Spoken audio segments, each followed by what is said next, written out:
Blank check with Griffin and David. Blank check with Griffin and David. Don't know what to say or to expect. All you need to know is that the name of the show is Blank Check. I'll play you. For what? Your podcast. Hey, David. Yeah. All's fair in love and podcasting. That's right. That's right. This is the start of a new mini-series. Very often, we mimic the sound of a baseball game when we're doing that. Oh, sure. Right. Crack of the bat. Yeah. Hit the stands. Roar of the crowd. Well, the crowd might be roaring, but this time the ball you're hearing is doing a little bit of this.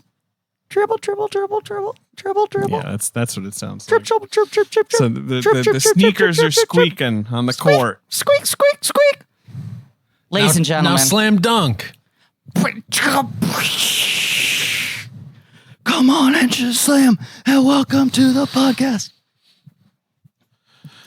Oh, I'm joking, boy, of yes. course. I'm joking, of course, because I am not much of a sporto. I'm Griffin Newman, but I have I'm a David co-host, Sims. and Yes. David Sims, big basketball fan. Love basketball. Not And love and basketball. Well, and I was love going to basketball. say, and I basketball love. Yeah, sure. Right. That's what makes us a good team. And this is a podcast called Blank Check. It's about filmographies, directors who have massive success early on in their careers and are given a series of blank checks to make whatever crazy passion projects they want. And sometimes those checks clear, and sometimes they dribble, dribble, dribble. Baby. Yeah, they bounce back and forth But like a ball. between the hand and the court. Yep. Sorry. Yes, Go ahead. between the hand and the court. What is a career in the entertainment industry if not the dance between a hand and a court? Okay. You just keep Ups and bouncing. downs. That's what you're baby. saying. Right. It's a new miniseries on the films Gina Prince-Bythewood. We're starting out with her debut film, Love and Basketball. Now, I'm not a basketball head. David, No. you are. Yeah. What Love basketball. you call yourselves basketball heads, right? Yeah. That's the term. Of Producer course, Ben. everyone calls themselves that. Producer Ben. Yeah. Basketball, yay or nay? I used to watch as a kid when Jordan played. So you were a Cash fan. I'm like a basic basketball fan, basically. And then when he retired, I kind of fell off. I think then Iverson was kind of my guy there for a minute. I collected basketball cards, but yeah, it was just sort of more of a thing I was into as a kid. Were you a Nets fan? You're a Jersey boy. I was. They were terrible. Did you care about the but Nets? I They would go were to the bad games when you were a kid, yeah. It was like $7. You could just show up. Yeah. It was like when we went to go see Turok the first flight, and they gave us and they front just put row us in the seats, third row. courtside, yeah, Yeah. and paid us money. Yes. Introduce our guest, but also what's the title of this miniseries? You said we were starting a new miniseries. I was and you have talking a great around title it. for it. The name of this miniseries is Pod and Basket Cast. That's right. Wow. Rolls off the tongue the way Dribbles off the tongue. It dribbles off the tongue. He really landed that 3. I landed that 3. Our guest today knows about basketball, knows about comedy, knows about podcasting. That's what I call a hat trick. Does that apply in basketball or only hockey? No. Okay. Just hockey. Hockey or soccer. Ladies and gentlemen, from the Flagrant Ones, writer from Brooklyn Nine-Nine. You've seen him on The Good Place.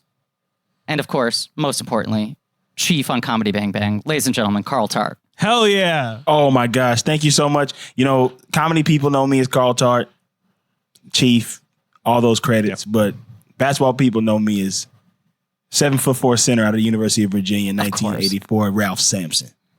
Of course. Wow. Yeah, 83. Excuse me. I forgot the year I got drafted. But that I want to appreciate y'all, and I want to say thank you for bringing me on to talk about such a great film, a film that I celebrate. I just realized that I'm wearing a USC shirt. Oh, Yes. I pulled this shirt out of the hamper this morning to jump on a Zoom meeting. Because that's what we doing. That's what we doing these Ralph months. Sampson went to Virginia, I believe. He did. He did. Yeah. University of Virginia. Yes, of 1983. yes, of course. I know this. Yeah. But of course, Q Quincy McCall is a USC alum, as is Monica Wright. So it was very appropriate. Yeah. This movie, I can't wait to get into it with y'all. Now you grew up in the South and then in California. Yeah, I moved to Los Angeles when I was 9 years old, and I moved right into the area of USC. Oh, man. South So Central you were Los sort of Monica. coming of age at the same ages as these characters. Yes. My mother lives in the area that Quincy and Monica lived in. Ladera Heights is where my mother currently lives right now. I don't know who this would apply to, but if any listener of Blank Check does not already listen to Doughboys, your Roscoe Chicken and Waffles episode, Great episode, made me cry when you relay the story of going there for the first time. Oh, wow. I love long stories. I love people taking a lot of runway to get to a big finish.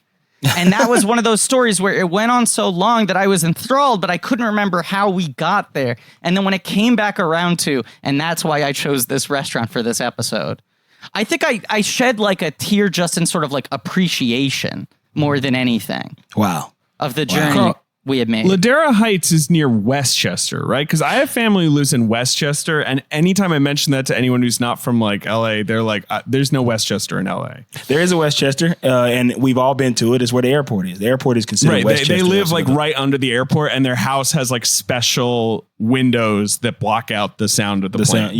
Yeah, it's Ladera Heights is not far from there. So there's Windsor Hills, Ladera Heights, and then you got Inglewood to the south right there. Right, you got Inglewood. Westchester's right to the west of that, and above that is Culver City.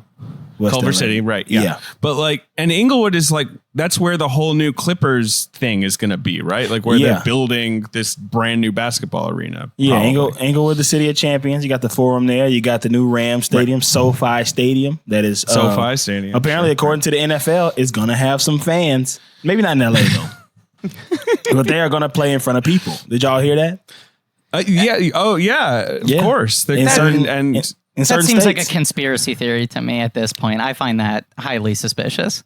In certain states, they were like, fans are welcomed to come and watch and cheer on your Miami Dolphins. Watch them go 0-18.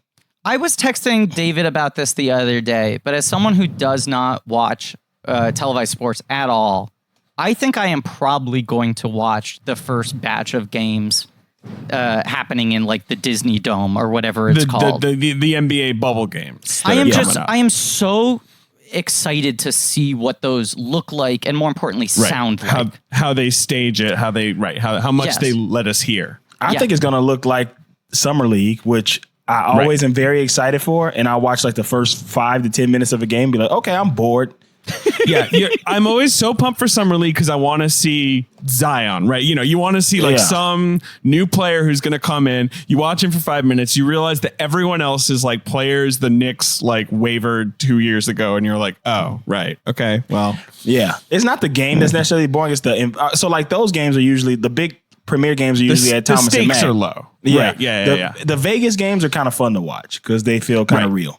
But the ones that are just in a gym are weird. Orlando games, the Orlando Summer League, pretty rough. I don't want to see the Pacers play against the Magic in Orlando. Well, that's what we're going to see, except it's going to be like the NBA Finals. That's it's going to be super weird. That's what interests me is like it's going to look and sound like that, but it's going to have the stakes of a finals game. Like psychologically, how is everyone on the court going to behave? Like the thing that was so fascinating to me was watching, like, I feel like the first 6 weeks of late night hosts trying to do their shows at home or remotely or whatever, everyone's timing and rhythm was off. And like all of those people have experience doing comedy in front of a live audience, but also doing it with no audience. But it was just like they were so tuned into how they did their shows, where they sat in relation to the camera, when they took their pauses, that like the first couple of weeks of like last week tonight, John Oliver just like couldn't speak properly. Yeah. And I couldn't watch him popularly. Right.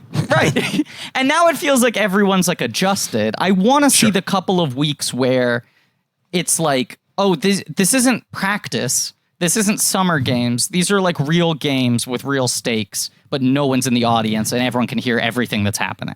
Unfortunately, there's no time for that. There's no time to get your footing. It's so quick. Like they're gonna be practicing for they start practicing like tomorrow or next week. Like it's really, really soon. Yeah. So and the first game's on July 30th or whatever. Yep. But I will say what I think it's gonna be like is something that's actually really fun and intimate to watch, Griffin. And that's like open run. It's gonna be like pickup. And these guys who are pros are extremely competitive and are extremely like into pickup games. So when I was a kid, we used to go play pickup at UCLA, and we would have to go there before like the older college guys, former college players, current pros, and like retired pros would come and watch. And I've seen some amazing pickup games in the men's gym at UCLA with like some crazy like players, like, and their brothers who are also almost just as good as them. It's kind of like how people talk about the famous Space Jam practice gym, right? Where like Jordan is shooting that movie, but then in the off hours he has to train and all these other players are there and they're just like going at each other. Yeah, that's what it's going to be like the famous the Dream Team game. Like this is all in The Last Dance. That's probably why it's all on my mind. But you know, like where it's like, they just like, you know, they divvied it up, the like 12 best American players, basically, and they just went at each other. I think they should go shirts versus skins. Oh, absolutely. Yes. People don't talk about this with the production of Space Jam, but like, you know, famously, Jordan had the gym constructed and they would fly in top NBA players so that he could like, you know, stay sharp in between scenes and shooting days and whatever. Bugs had a similar thing where he made them construct a forest. And they threw in different cartoon hunters, and he would have to get the better of them. Carl.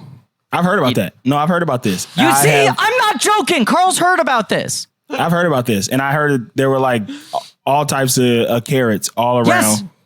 And they flew the forest in from Albuquerque. Absolutely, and like see, I'm not joking, David. They had different lady outfits for him. They had different gadgets, different tricks. Like it looks like a birthday cake, but the candle is a stick of dynamite. Yeah. You have to stay sharp. You have a lot of downtime on a film shoot.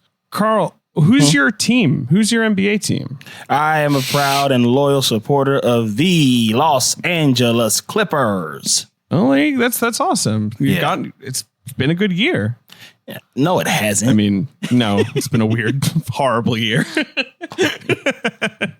Hasn't been a good year. Well, I'm a Knicks fan, and the Knicks were not even invited to Orlando. Nor should they have been. Be a Brooklyn fan, man.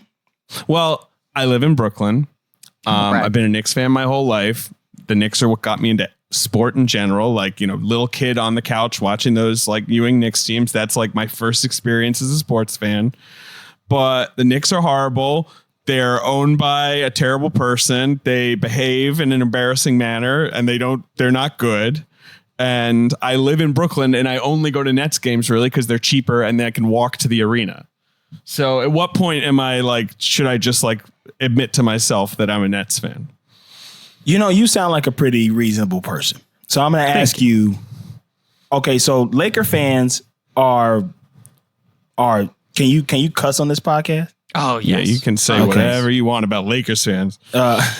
Laker fans are shitbags to Clipper fans. Yes. They're terrible to us. They're terrible. They always have something, especially when we're good. So for the past 10 years, we've been the better team in Los Angeles. That is not, I've been a fan of this team since I was 9 years old. I am not going to say that this is a Clipper town. It is not. The numbers prove that. They prove that. And like, the Clippers were better than the Lakers for years, and it didn't really seem to move the needle all that much. It did not move the needle, except for the millions of people who migrate to this city every 10 years now support them, but they also still support their home team. So it's like, I'm from St. Paul, so I'm a Timberwolves fan. But I like the Clippers because I hate the Lakers, and and so like I'm like I even have two teams, but I was a Clipper fan before my second team. I'm a Pelicans fan too.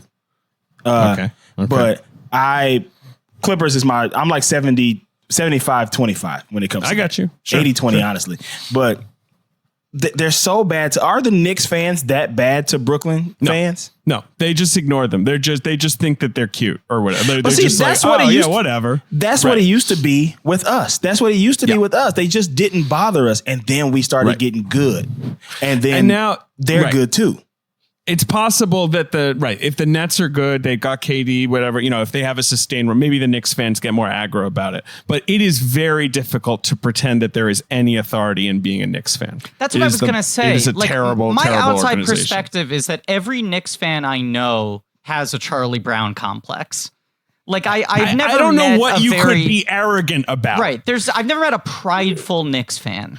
Because like the Laker fans there's so many dynasties and eras and they have definitely watched that team be good. Like the Knicks were basically last good when I was a little kid, a little baby hairless boy. And they didn't win anything. That's the other problem. And they didn't win anything anyway. And even in the 90s, they were like the 5th best team in the NBA or whatever. You know what I mean? Like that was about their ceiling. They haven't won since what, 1973? 73. Or 70. So 70 and 73. That's the, like Earl the Pearl and, Walton Clyde and Phil Jackson. Yeah. Love going to the games though.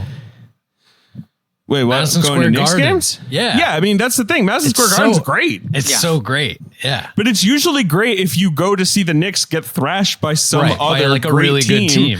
That's like, oh, we're in the Garden. This rules. Like, let's totally humiliate the Knicks and put on a show. Like, this will be great.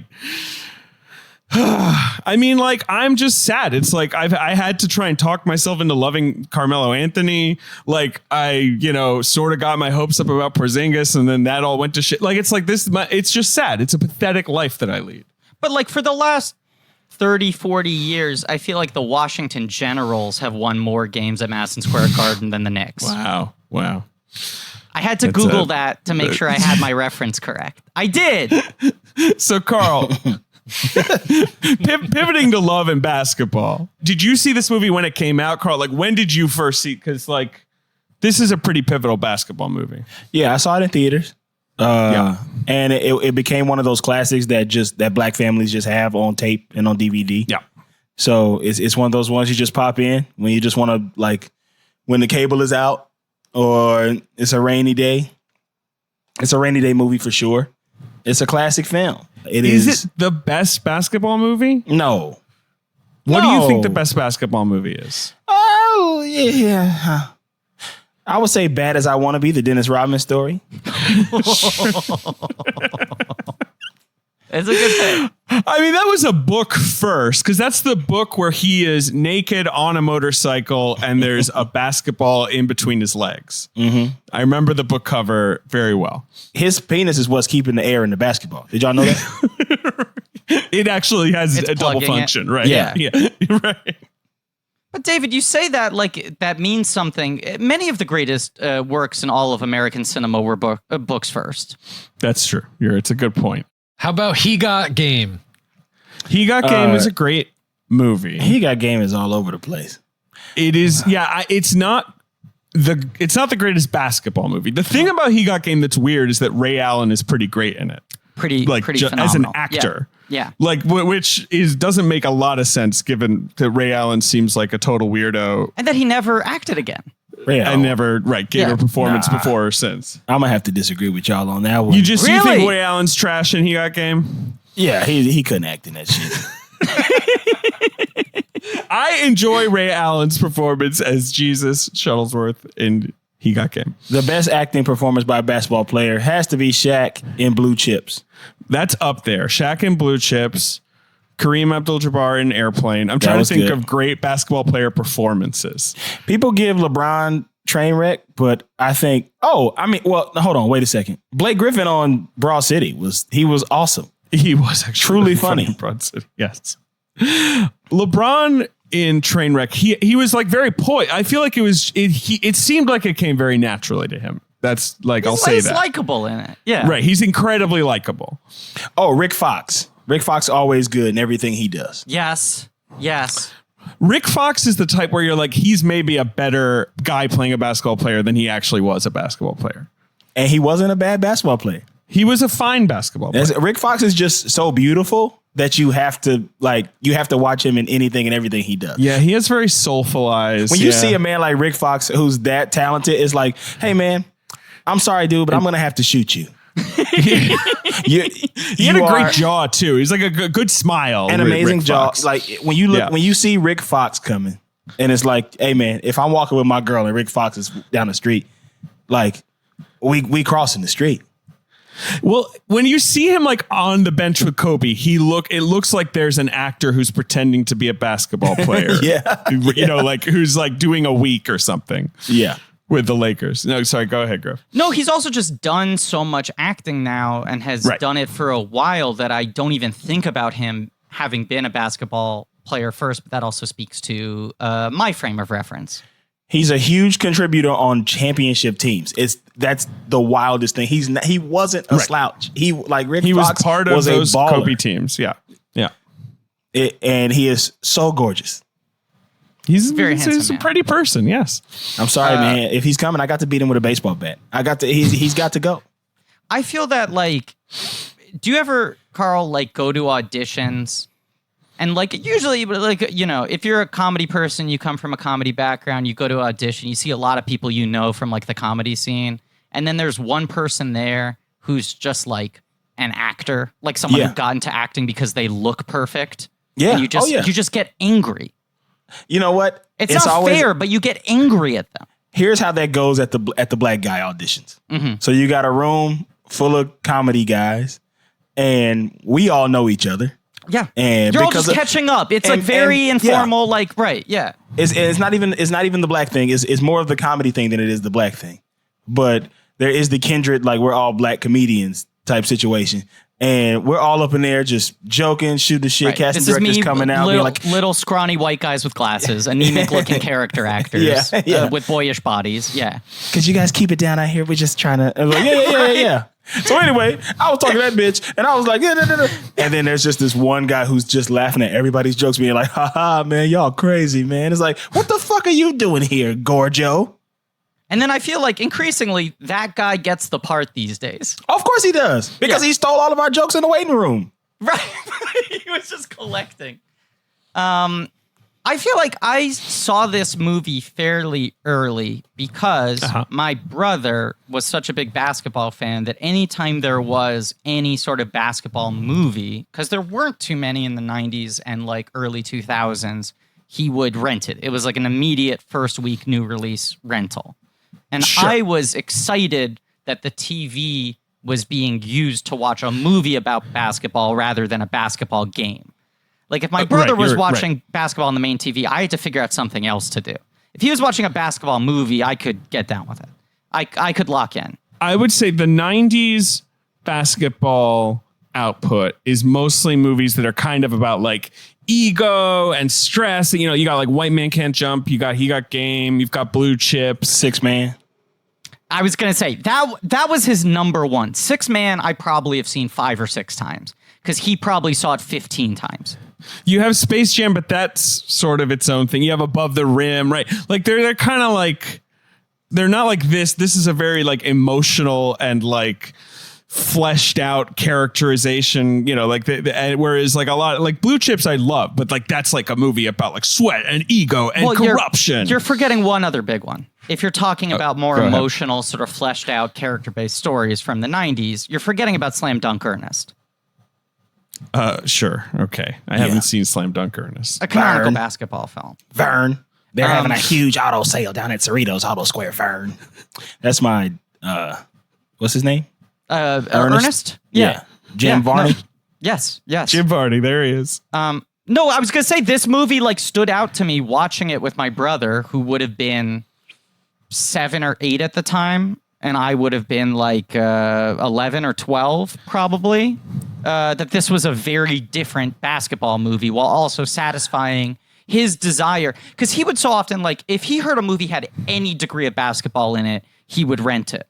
So to have a movie come out that is basketball based pretty much from beginning to end, it never moves very far away from basketball and is good, but was also kind of adult. Post this, I feel like there haven't been a lot of good basketball movies in years until very recently, because there's Glory Road and Coach Carter. There's this sort of inspirational kind of true story basketball movies. Yeah. Which are okay. Those movies are all okay. And they're very coachy too. They're all about the coach. Yeah. But has there been a good basketball movie? I mean, I like High Flying Bird last, but that's about like the business of basketball, right? Like I liked The Way Back, but that was like a real throwback to just sort of like, that was just a drunkard movie. It was a good drunkard movie. I didn't watch either of those. Sure. I don't think there's been. I feel like sports. There hasn't been. Like sports movies are tough, man. We had Griffin on. Flagrant wants to talk about Draft Day, which is one of my favorite movies. Like I would love to see a really good sports movie, but I don't feel like it would. First of all, they're always trying to make movies do well internationally, and so a basketball movie's not going to do well internationally. No, and certainly not. Yeah, back then. Maybe now you could sell it more, but like I feel like in 2000. Like this movie just didn't play internationally. Yeah. My dream is to have a movie about the 80s and basketball. When you hear about the Showtime Lakers, which there is a TV show coming out about that on Showtime, and then you hear about like the traveling cocaine circus of the Bulls of 84. Like I want to know what those guys, like just a bunch of 6'8" dudes partying in Lycra because it's the 80s. Right. And like cocaine is just sort of like this fun new thing that everyone's trying. Yeah. Like there is not yet the lesson that's been learned of like, well, actually, maybe you want to like take it easy on that stuff. Yeah, I like there has to be a way that movie can be done really well without people being like, ew, sports. Is this also that was the era ball? when like they were just like smoking cigarettes and like eating cheeseburgers and like on the bus and then Like they would at go play halftime? basketball. Yeah. Right. Yeah. Like it was like Larry Bird, like, right. There's that story where like there was that player they had to trade because he would just drink so much with Larry Bird that it would affect his performance. Yeah. And once they traded that player, Larry Bird got better. Yeah, they were just popping open Coors Lights at halftime. Right. Can I read something insane to you guys? No. So because we're having this. I'm sorry, Carl. I'm sorry for even suggesting it. We were having this conversation trying to like think of big sports movies. So I said, let me Google the highest grossing sports films. Okay. Here is what Wikipedia lists in order as the top 10 highest grossing sports films of all time with a very, very liberal definition of sports I was about film. to say, I imagine this is okay. Go ahead. Number 1 highest grossing sports film of all time. Furious 7. There's what sports are in that? Motor racing. Racing? Yes. No, there's no racing. Okay, now let me speed round this because I bet you can guess what several of the other top films of the 10 are going to be. Okay. Number 2, The Fate of the Furious. Number 3, sport. Number 3, sport movie, The Hunger Games, Catching Fire. Number 4, Fast and Furious 6. Number Hunger 5, Games are not a sport. excuse me, it says here very clearly, sport is Battle Royale. And your number 5 movie is The Hunger Games Mockingjay Part 1. Your number 6 is The Hunger Games. Your number 7 film is neither part of the Fast and Furious franchise nor the Hunger Games franchise. And they listed as representing 2 different sports. Do you have any guess, David? No, I don't have any guess. Forrest Gump, American football, and ping pong. Oh, I was going to say Invictus. Sure, rugby. Number 8, Hunger Games Mockingjay Part 2. Number 9, Fast 5. And the 10th highest grossing sports film of all time, Casino Royale. Oh my gosh, because of gambling? Because of poker. Yes, they listed as gambling. Oh And then- my gosh. Then you have the Cars films, Gladiator, Alita Battle Angel, Gladiator doesn't count. Wait, these Slumdog Millionaire at number 16. The sport is game shows. Yes. I would say it's not until number 22 is The Blind Side and number 23 is Rocky 4. Right. Those are the first 2 that I would say are movies. proper sports movies. I remembered a basketball movie. Carl, did you see Uncle Drew? That is a recent basketball movie. Yeah, I saw Uncle Drew.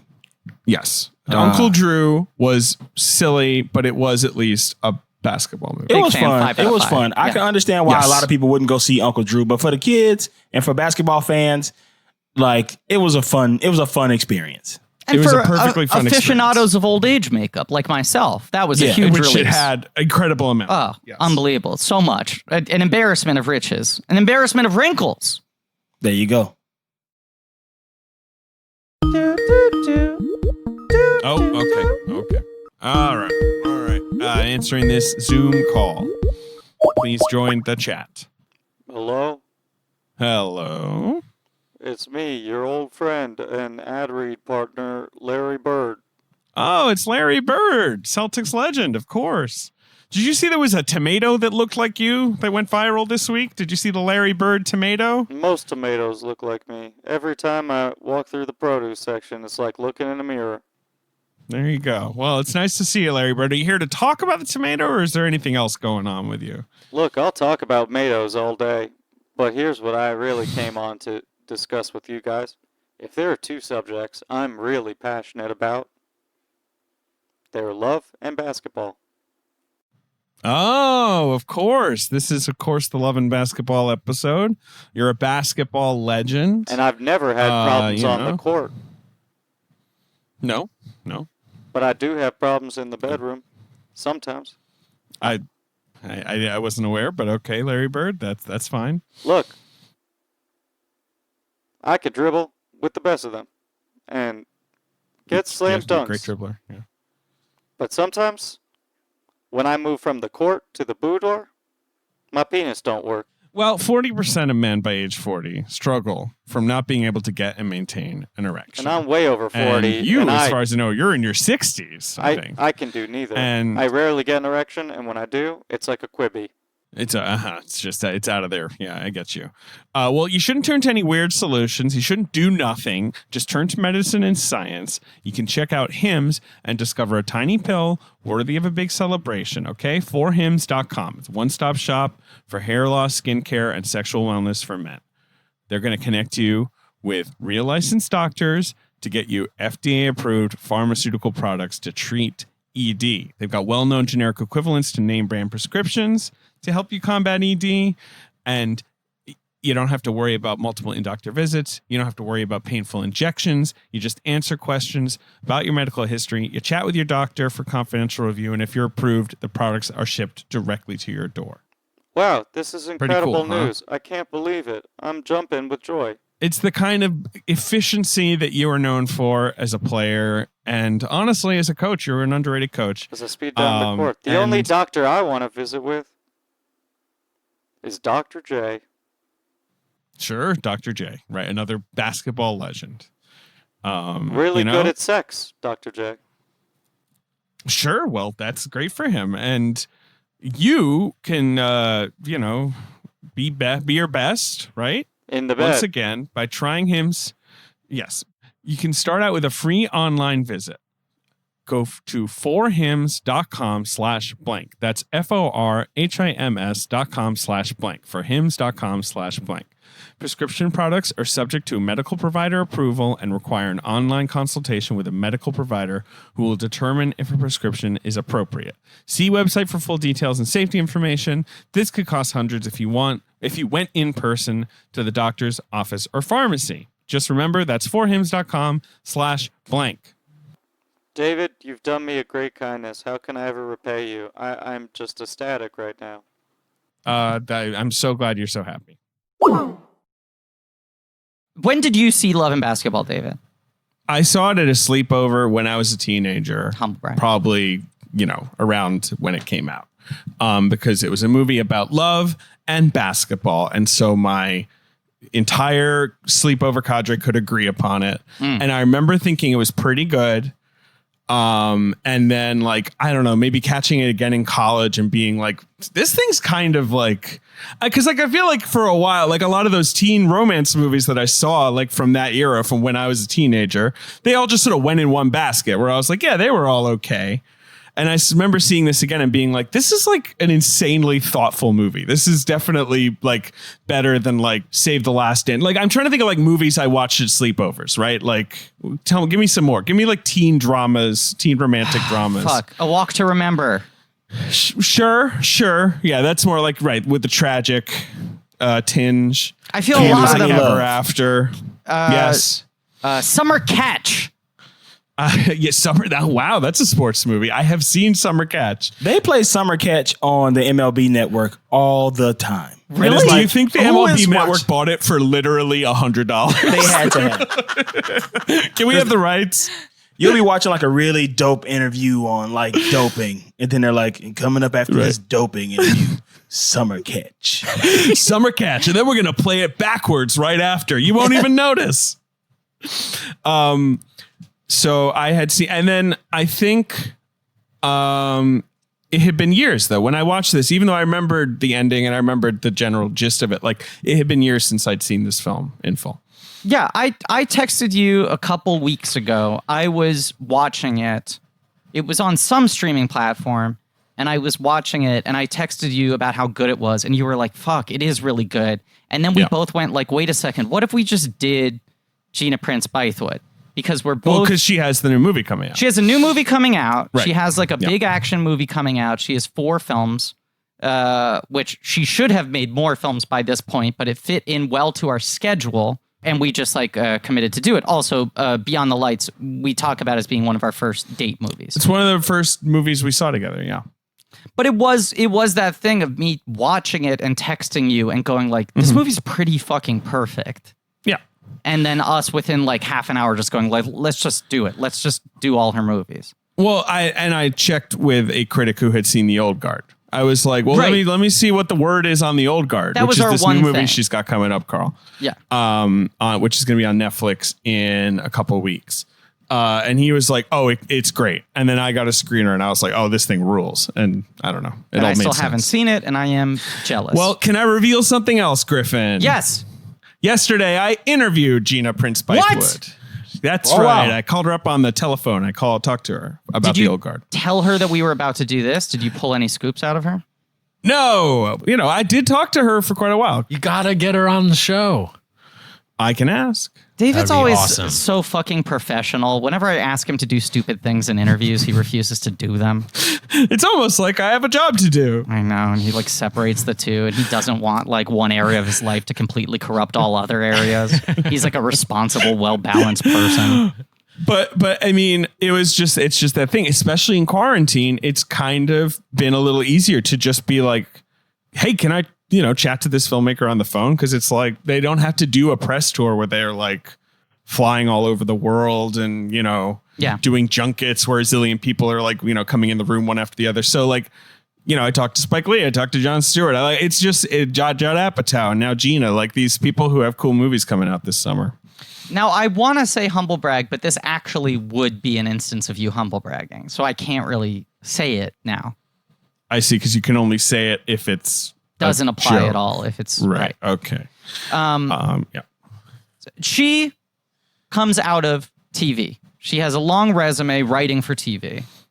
Yeah, she Gina Prince-Bythewood. She worked on A Different World. Did she write on Fresh Prince? She did not write on Fresh Prince, I don't believe. She wrote on Felicity and was a producer on Felicity. I want to get the full list here. Because she worked on like 5 or 6 different shows before she got to make a movie. Well, when she was just Gina Prince, she worked on A Different World. She meets her husband on the writing staff of that show. Her husband, Reggie Rock Bythewood. She did work on Felicity. That's the only other big show she worked South on. Central, She worked on Sweet Justice. She directs a TV South Central special. only ran for a season. She directs a TV special called What About Your Friends, which I'm trying to track down because it looks like it was released on DVD at some point, but it seems hard to find. Which is, I think that's about like girls in high school preparing for college. That's like a sort of like TV movie-ish trying to thing. imagine what the rest of their life is going to be. And she had made some shorts. Mm-hmm. And then she writes this script for Love and Basketball. But let's say very pointedly, she was an athlete when she was younger. She was primarily focused on basketball. Yes. For most of her life growing up until she went to college and then got into film and then ended up becoming a filmmaker. But Did she play at USC? I think she did. She went She went to UCLA where she went to film school and was a competitive track runner. Like, Okay. she was into athletics. But she, whatever. She took that film school track. But she played basketball throughout high school. Sure. I'm sure that's true. I'm not. I just You listened- interviewed her, David. You interviewed her. David! I did interview her and I did talk to her about Love and Basketball at the end, but I was mostly talking to her about this new action movie she made with Charlize Theron with, all kinds of fucking cool action in it. Monster and how much 2? we love comic books. Yeah, she made Monster 2. She's back. They tried to execute her, but she's back. She didn't have any directing credits except for a school break special. Yeah. And she brings this script to Mike DeLuca, who works at New Line. And he said, you can cast an unknown for the female lead, but you have to cast Omar Epps. Well, you're getting ahead as of Quincy. yourself. I am not getting ahead of myself. I promise you. I just But go listened to ahead. a whole commentary track, but please regale me with the story about the time. All right. You go ahead. Because she does the Sundance Lab before that. That's right. You're right. Of course, I forgot about the Sundance Lab. Right. She develops the script at Right. Sundance. She's working Right, on this right. script while working as a TV staff writer. Then she takes the script, submits it to the Sundance Lab, works on it there, does a reading there. Mm-hmm. That reading was Mekhi Phifer and Sanaa Lathan. And I love Mekhi Phifer. it was not supposed to represent who was going to do the movie, but a lot of big I know. actors do Sundance readings. It was supposed to be someone else who got sick like the day before, and Gina and her husband were friends with Stan Lathan, who is Sanaa Lathan's father, who is like a legendary TV producer and director, going back to the 70s and 80s. And he, I think, recommended his daughter. She flew in, did a good job, but Gina was so insistent on the most important thing in this movie is that the lead actress actually plays basketball believably. So I want to hire a completely unknown woman. I want to hire someone first as a basketball player and then teach her how to act, Right. which then New Line said, because Spike Lee, his 40 Acres and a Mule, representatives from his company were at the Sundance reading. They said we would be interested in this. Spike Lee signed on as a producer. He produces it, They yeah. brought it to New Line. New Line said, we're fine with you hiring an unknown as long as you can get Omar Epps. They insisted on Omar Epps. He was the guy at that moment. I'm trying to think of exactly where Omar Epps was that they were so into Omar Epps. Was this before But, or after I'll- In Too Deep? Isn't it think- right after? Yes. Let's see. He had done that other cop movie. Yeah, it's right after In Too Deep. He'd done The Wood. He had done He the did Wood. The Mod Squad, which was a bomb. Scream 2. He's in Screen. He had done an arc on ER. Of course, Juice. Yeah. He, right. Juice, Yeah. Higher Learning. Yeah, I guess he'd just been around. I guess, right. He's just like a proven guy. Yeah. Major League. Yeah. The Before I Let Go video by Blackstreet. He had done that. Very important. And what a tour de force. Honestly, if you want to go watch a video that has an amazing arc that, of course, you won't be able to hear what they're talking about because you're listening to the song. Oh, but film's a visual medium. Yeah. Omar Epps and Sherry Headley. We love Sherry Headley. Yeah, but Omar Epps is that man. He's the man. Good actor. Well, I think he was in that position in the 90s. As we said, like he had a lot of big credits. He wasn't necessarily like a huge like movie star, but he was a leading man. He had been in a lot of big films. And for a movie like this that's going to be produced at New Line, like kind of in between a studio filming and an independent film, that's like a guy whose name above the title means something, who also isn't going to cost you like $20 million. So I think they were very singularly focused on him, and that gave her permission to cast an unknown. And Sanaa Lathan, because she had done the reading, loved the script so much, was really adamant to try to get the role. And it was one of those things where like the whole story, the commentary is really fascinating because it's Gina and Sanaa recording like a year after I think the movies come out, or maybe a little while after the movies come out, but they've also done Disappearing Acts, which is the HBO movie she does right after this. Right, with Wesley Snipes. My mom was in that. Really? Really? Yeah. We're going to Yeah. watch that. Can we look out for your mom? Who does she It's, play? Yeah, it's sure. the one I haven't seen, but I don't know. I'm I've excited to never watch seen it. I've never seen it. Okay. I'll Would ask you her find and I'll out? text Yeah. her. Yeah, I'll ask her and I'll text her. I can call her right now if you want me to. But send her a text. Yeah. She won't respond to text. But I'll ask her after we get done today. And Maybe at the end of the episode, we'll call your mom. Is that like a good way to end the episode? no. I will call her after you get done. I'll text you what the part that she plays. Cool. in it. Yeah. So they had done those two movies together, but their whole relationship, and then they worked together again on Shots Fired, the Fox series that Bythewood did. their whole relationship was like Gina negging her over and over and over again because she didn't want her to do the reading at Sundance. Her father recommends it. She calls up Sanaa Lathan, who's doing a play at that point, and says, would you want to come do this reading? And she goes, yeah, that sounds interesting to me. Let me see if I can get out of the play. So she goes to the play and tells them, like, I got this big opportunity. It's a movie. I'm trying to transition out of theater into doing more on camera stuff. I need to follow through on this. So she quits the play, calls back Gina and says, like, okay, I got approval. And she goes, great. Can you come in tomorrow and audition for me? Right. So she had already quit the play and then was asked to audition for the table read at Sundance. Does the audition, does the read, and then is told there's no way I'm going to hire you because I have to hire a basketball player. Right. You can't dribble. She failed to dribble at the first audition, I believe. Right. So then she said, like, is there any way I can convince you? She said, yeah, if you want to train. So she spent 4 months training with real players, like real college and high school players, and a coach. From the Sparks, yeah. But still did not have the role. She was doing all of that for 4 months so that she could then do, like, not a screen test, but essentially a court test to show Gina that she could play well enough. Do you know the Gabrielle Union side of it? No. Gabrielle Union is in this movie, as I'm sure you guys all know. And she auditioned for the role of Monica, and she played basketball as a teenager and was much more sporty. And she arrives to the audition dressed in, you know, a basketball uniform, like dressed in the clothes she plays basketball in. And according to her, Gina is like, yeah, you don't look like a baller to me. Wow. And just dismissed her out of hand? Yeah. And Union like protested and she's like, no, you're not going to work, but I have a role you're perfect for. And so I'm just going to quote, this is Gabrielle Union from the LA Times, did a big oral history of Love and Basketball. She gives me the sides and I'm like, ho? Because she was like, you don't look like an athlete, which I was my whole life, but you do give me ho vibes. I was very offended, but it was my first big break. It was only the third movie I ever did, so I was very grateful. Wow. So Gabrielle Union walks in there. She's like, no, I do know how to play basketball. And Gina's like, I see you in this role. And Gabrielle Union's just kind of like, all right. But she did it. Their commentary where it's like you're listening to 2 hours of two friends who have worked together multiple times talking about their entire relationship.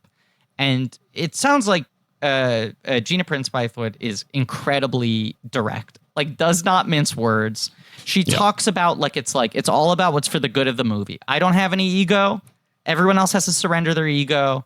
Like she kind of views filmmaking in a way that makes sense coming from a sports background. Because it's just like, we have to win. We have to work together as a team. We have to win. I'm not going to like waste time on pleasantries and things like that. But they talk about how, and it wasn't something she was doing consciously, making Sanaa Lathan go through all those tests worked as sort of character building because she started to develop the same sort of mindset that the character needs to have of just like, I am so single-mindedly focused on this being my path, even though people aren't taking me seriously, even though it seems like my prospects are limited. She is very plausible as a basketball player in this movie. Like I would have assumed she, like, whatever, as a teenager had played. Yeah, it's ball. like 6 months of work. She said she came from a dance background. Her mother was a Broadway dancer and she had done gymnastics. Like she had done a lot of movement-based things, but had literally never picked up a basketball until she started training for this. She looked great in it. She looked great. Yeah. Like it was. She looks so like, good. I haven't watched the movie in a while, but I've seen it so many times that I like remember how she was playing, and it looked like her shot was pure. Like the basketball playing in this movie looked better than a lot of movies that play. Most basketball movies, I would say. I would say it's really hard. Blue Chips probably stands to be the best basketball player in the movie, but this looked good. And you could tell that they're not shooting around her. Like anytime there's a shot that's focused on a hand and you're like, oh, this is so they could use an athletic double, then the camera tilts up and you see her face in the same shot. Yeah. Like it's always her. And she also looks jacked. Like her arms are ripped. They talk about in the commentary that any of the scenes where she is shirtless, they would have her leaning against a surface so that she could show off her abs more. Like she was so proud of the fact that she had gotten into that good shape that they always wanted to find positions to show off her muscles the best they could. But it was like 6 months of work that got her good enough to be able to fake it on camera and not really fake it, to be able to actually play, because in almost every scene, everyone else she's playing against is a real basketball player, is at least like a junior varsity player. If not a college player. So they were, playing on real courts with a large amount of extras, and they would boo if the actors missed shots, and they would cheer if the actors did well. So she said like there was that sort of pressure on Omar Epps and Sanaa Lathan to actually perform well, because the crowd would actually turn on them. Everyone else on the court actually knew how to play, so they weren't doing any favors. They weren't like grading anyone on a curve. But I just think like there's a focus in her performance that, aside from the fact that she learned how to play basketball well enough to do the movie, also just translates to the character of just like, she so badly wants to be there. And that applies for the character and the actress at that point. Damn, dog. Shit is real deal. Shit is real. It's an impressive performance. And it's like this pretty much makes her. It does. She's such a serious actress, and like all the oral history stuff talks about like how intense she was on set, and that she and Omar Epps were dating, and that they were like, oh yeah, yes. And so like Gabrielle Union talks about like they were really not interested in talking to me. Sanaa sort of treated me like an enemy, not in a bad way, kind of just in a like, we're not going to pretend to be your friend while the camera isn't running. It all sounds very, very focused. There's all this intense, weird, unconscious, like unplanned methody stuff happening behind the scenes on this movie that translates into like the texture of the thing. And I think like one of the things I like about Gina's movies so much is that they feel like very classical. They feel very old Hollywood. Like when you watch like a big studio movie from the 40s and it doesn't have a genre, it's just kind of everything. Like the idea of like a big expensive studio movie was like, you're going to have romance and you're going to have comedy and you're going to have drama, and it's going to be like an epic story that spans some amount of time, even when it was sort of character based and actor based and all of that. And this is a movie where just like it has every kind of element in the pot, you know? Yeah. I mean, she and Omar Epps had been in the wood together, so like maybe that's where the romance starts. I'm not sure. They were definitely dating on the set of this movie. I feel like I heard that when they screen tested together, they were trying to hide that they were dating. Right. So I think they were prior to this. Yeah. They have great chemistry.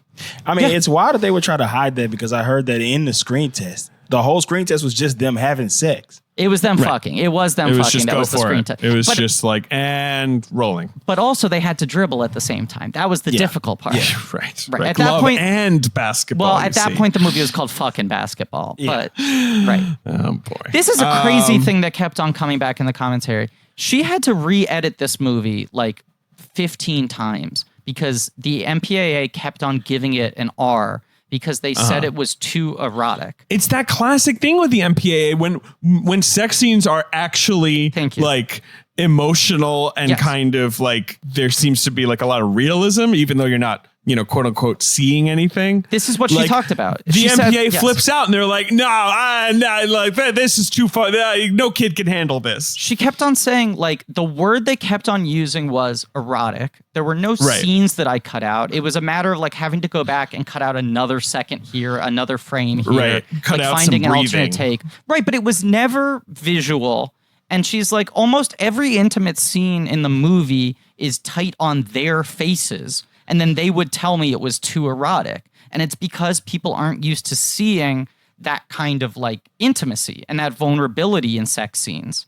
That it like, there's the moment, she said the biggest argument they had was the moment when they sleep together for the first time. It stays for a long time on their two faces without cutting as you see them start to have sex, and you see the range of emotions go over like Sanaa Lathan's face as she starts to enjoy it, and they flipped out over that. Wow. Too real. Flipped out.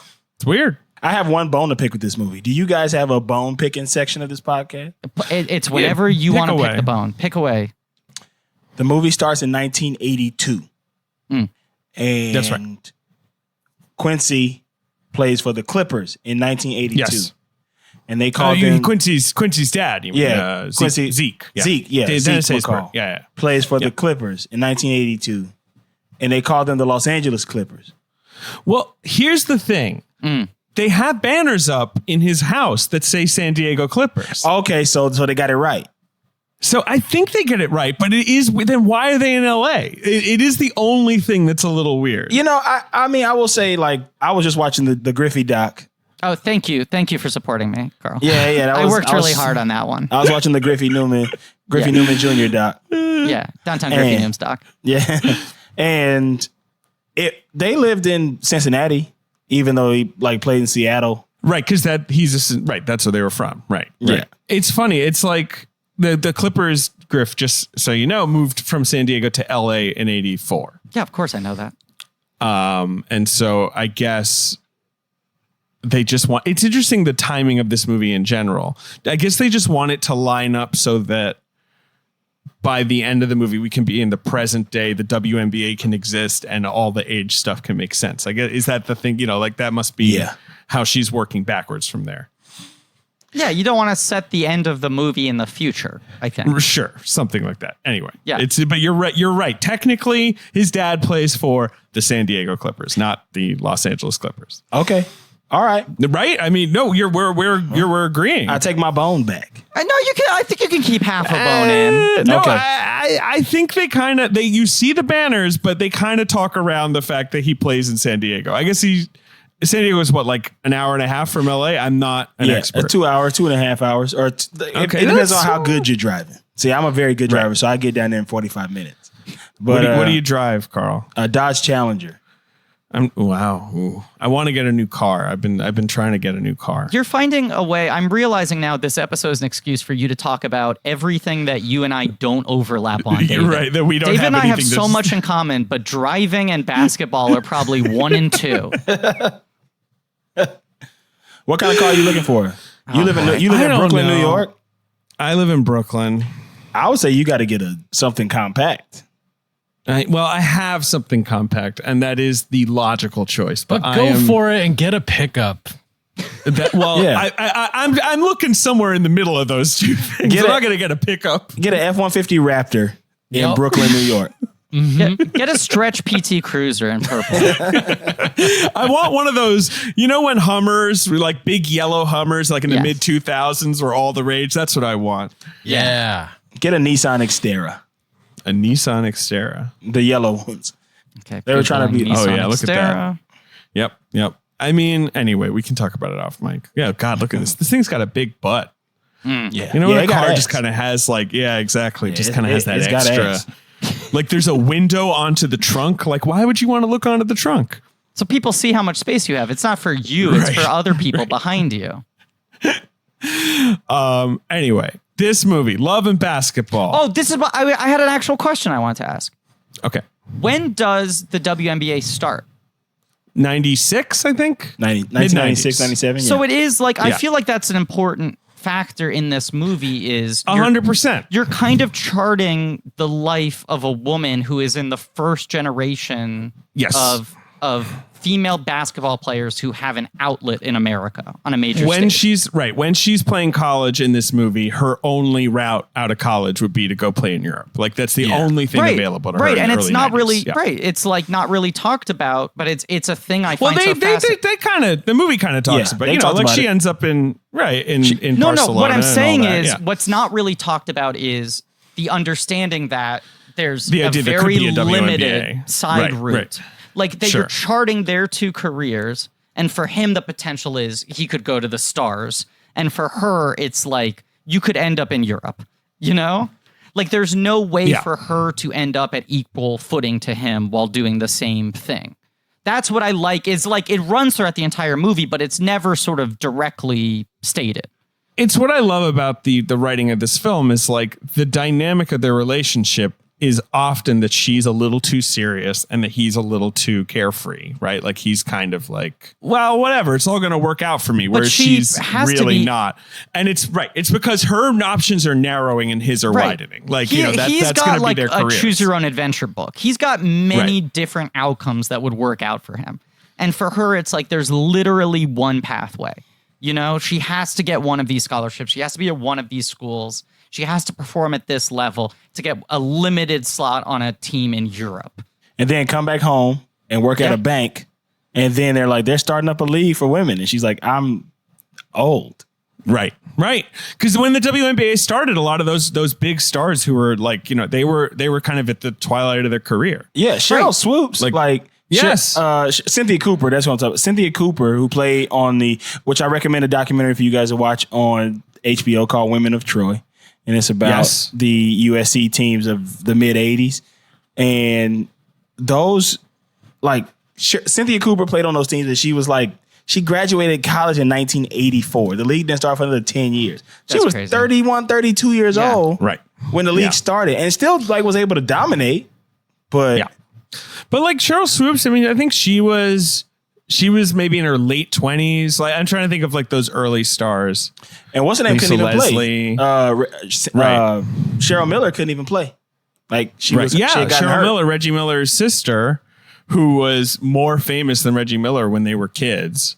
That's kind of a funny version of that. That's brother sister, but that same dynamic where it's there's a while where women's basketball and men's basketball are relatively parallel, and then they very much are not. Then it's right. Like in high school or whatever, it's one thing, but there's there's this cloud over the movie, which is the highest she could possibly ascend is still pretty much lower than the lowest he could possibly ascend. Yeah, while following it through, Yes, exactly. Which it all just feels pretty realistic and kind of, Guys, let's give up our male privilege. We got to surrender. Just fucking take it, dude. I don't want it. Well, I shouldn't say that. I want this shit. Can I say something definitively? Yeah, go ahead. Because I wanna let action speak louder than words. I want to, offer up something substantive. I will hereby promise that I will never play in the NBA. You're out? In solidarity with women? I'll do the same thing. You're out? I'll do the same thing. I'm never going to do it. I'm never going to do it in solidarity with women. Man. I'm never going to do it because I understand that I have a better chance of making an NBA team than most. Technically, a woman could play for the NBA. There's no rule against it. Women have been drafted. Yes, Mark Cuban has kind of hinted at that, sometimes being like, maybe I'll draft a woman for the Mavericks, because I think he's sort of stirring that conversation up every once in a while. But then what happens when they draft someone? The times that they have drafted a female player in the past, nothing comes. Nothing comes of it. When those women, the two women that have been drafted to team, there's only been one draftee, and then there's been a woman who's gotten an opportunity to try out, and because of science, they just were not able to compete with the men. Yeah. But they were both two amazing basketball players. I believe Louisa Harris is the woman who was drafted. She was drafted by the Jazz. The New Orleans Jazz in 1974. Yes, She played at Mississippi Valley State or Mississippi Delta State or something like that. Delta State. Yep. Yeah. I always love a good Mississippi story. There's no footage of her, but I mean, if she got drafted in the 70s, she must have been able to hoop. She must have been really good. And then there was this what's her name? You know who I'm talking about. She got to try out for the Pacers in the early 80s. Little blonde hair woman who does commentary. She also could really hoop. Is it Denise Long? That's a person I've heard of. I'm not sure. I remember Denise Long. She worked out for the Warriors or something like that. Who's the player who plays for the Phoenix Mercury now? Their center. Ann Myers is who I'm talking about. Oh, okay. Yeah, Ann Myers. Carl, do you know who I mean? Are you talking about Brittany Griner? Yes, Brittany Griner. Yes, exactly. And Mark Cuban definitely when she was about to go number one in the WNBA was maybe we'll draft her. Maybe the Mavs will take her. He was sort of kind of trying to start that conversation again. David? Yep. Death to the hard pants, right? Death to the hard pants? It's been a bad time for hard pants right now, I would say, right? You know, Yes. It's just in the last few months, soft pants have been the king. Yes, it's been a great time for Mack Weldon, honestly. Right? If we could be honest here. I've bought some Mack Weldon in recent months. I've been buying some nice soft pants, nice soft shirts. Yes. Nice soft underwear. Like they've got it all. Yes. I did the same thing because I feel like sometimes people go, oh, Griffin and David, they're in the pocket. They're getting free products, right? But Mack Weldon's a company that has, I think, was our first ever sponsor. Yes, they were. And B, you and I will go back and we'll just order some more merch on our own dime. And especially in this time when I was like, oh man, I'm barely going to be leaving the house for months. I should re-up on Mack Weldon. I should have more Mack Weldon on hand because that's the kind of stuff I want to wear at home. Well, because it's consistent. Like the fit's good, the quality is good. They have their own fabric that they've like meticulously designed. That's what it's all about. And, it's about that fabric, baby. And then they're more than like, I feel like people know them maybe as an underwear company, but they've got all kinds of basics of all kinds, like socks, shirts, hoodies, polo shirts. You know, I got some shorts from them. I got some because like been wearing a lot of shorts. You know, it's pretty warm out. It's pretty warm in. Yes, that's true. That's a good point that it's warm in. But also, I feel like they have the best sweatpants I've ever worn. But they also have, I'm trying to look for what the specific name is here. I got these pants from them that like are like sweatpants, but they kind of look like real pants. You love those things. You talk about those things all the time. The fake pants. Those are your favorite things. Yes. Is it the Ace? The Ace is the sweatpants. I feel like what I got maybe is the Radius pant. But all these products are good. I've just been trying out, like, I ordered a couple different pants for them to see what the best loungewear was. And those ones are oh God, they hit the spot. They really do. So Mack Weldon, we've been using them for years, literally years. They've been sponsoring the show for years now. The Sunday lounge pant. That's what it is. Oh, that's your even fave. the Okay. name. All right. I got Sunday relaxed as lounge I pant. said it. Oh, the Sunday lounge pant. It looks loungy. It looks good. I can't recommend this thing enough.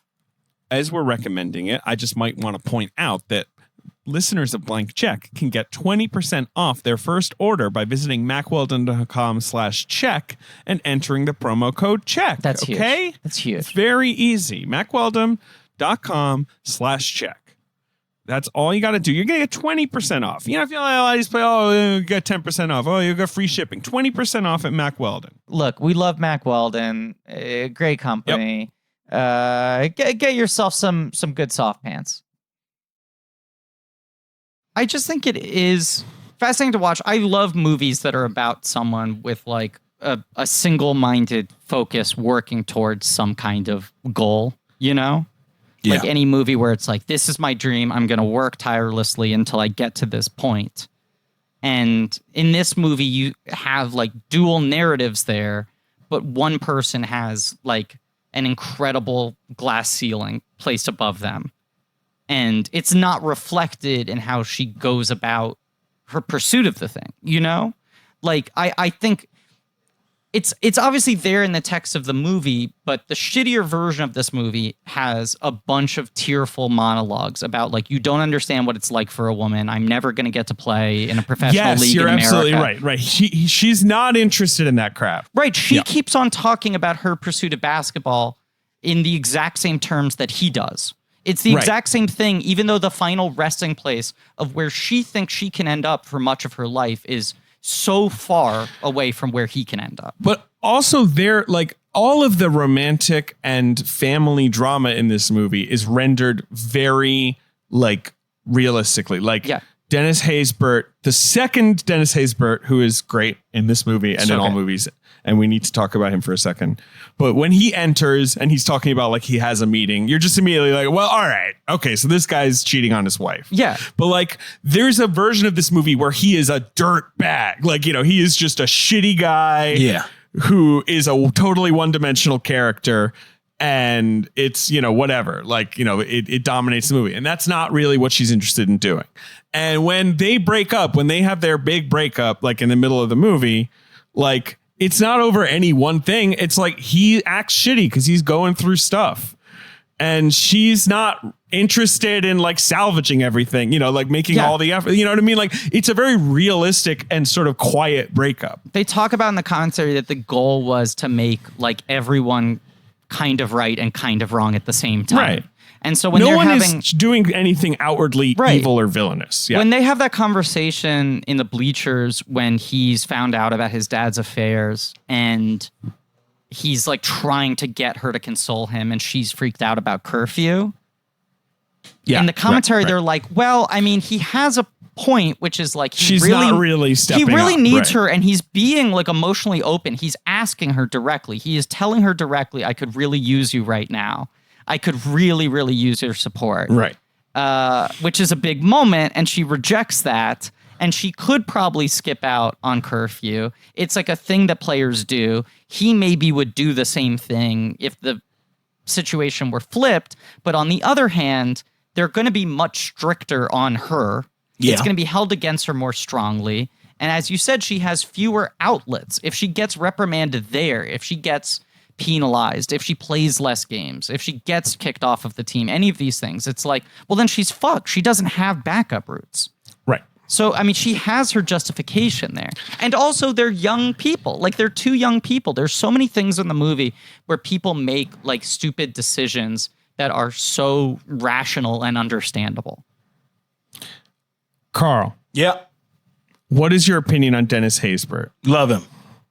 He's the best. I would say Dennis Haysbert is the most believable television athlete. Ooh. Oh, absolutely. Because he's got the physique. He's got the physique.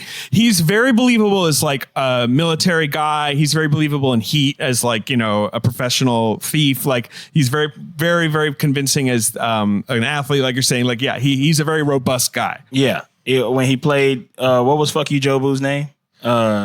Major League. Yeah. What was the character's name? Pedro Serrano. Pedro Serrano. Yes. Yeah.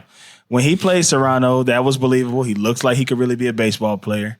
When he played, we don't see him play basketball in this movie, but he looks like somebody who's like, when they first started the movie, he looked like he could have been playing in the 80s. He looks like 6'4". Yeah. He looks like Marcus Johnson.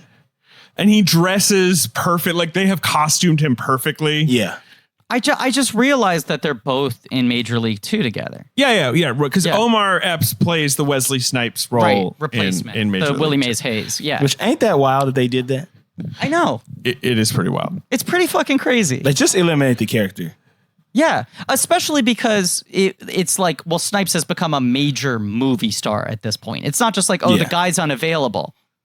Like, I assume he was just like, yeah, I'll be in Major League 2 if I'm above the title and you give me $10 million. And they were like, oh, no, forget it. But at that point, you're going to be more aware of the absence of Wesley Snipes if you have someone else playing his character than if he wasn't there at all.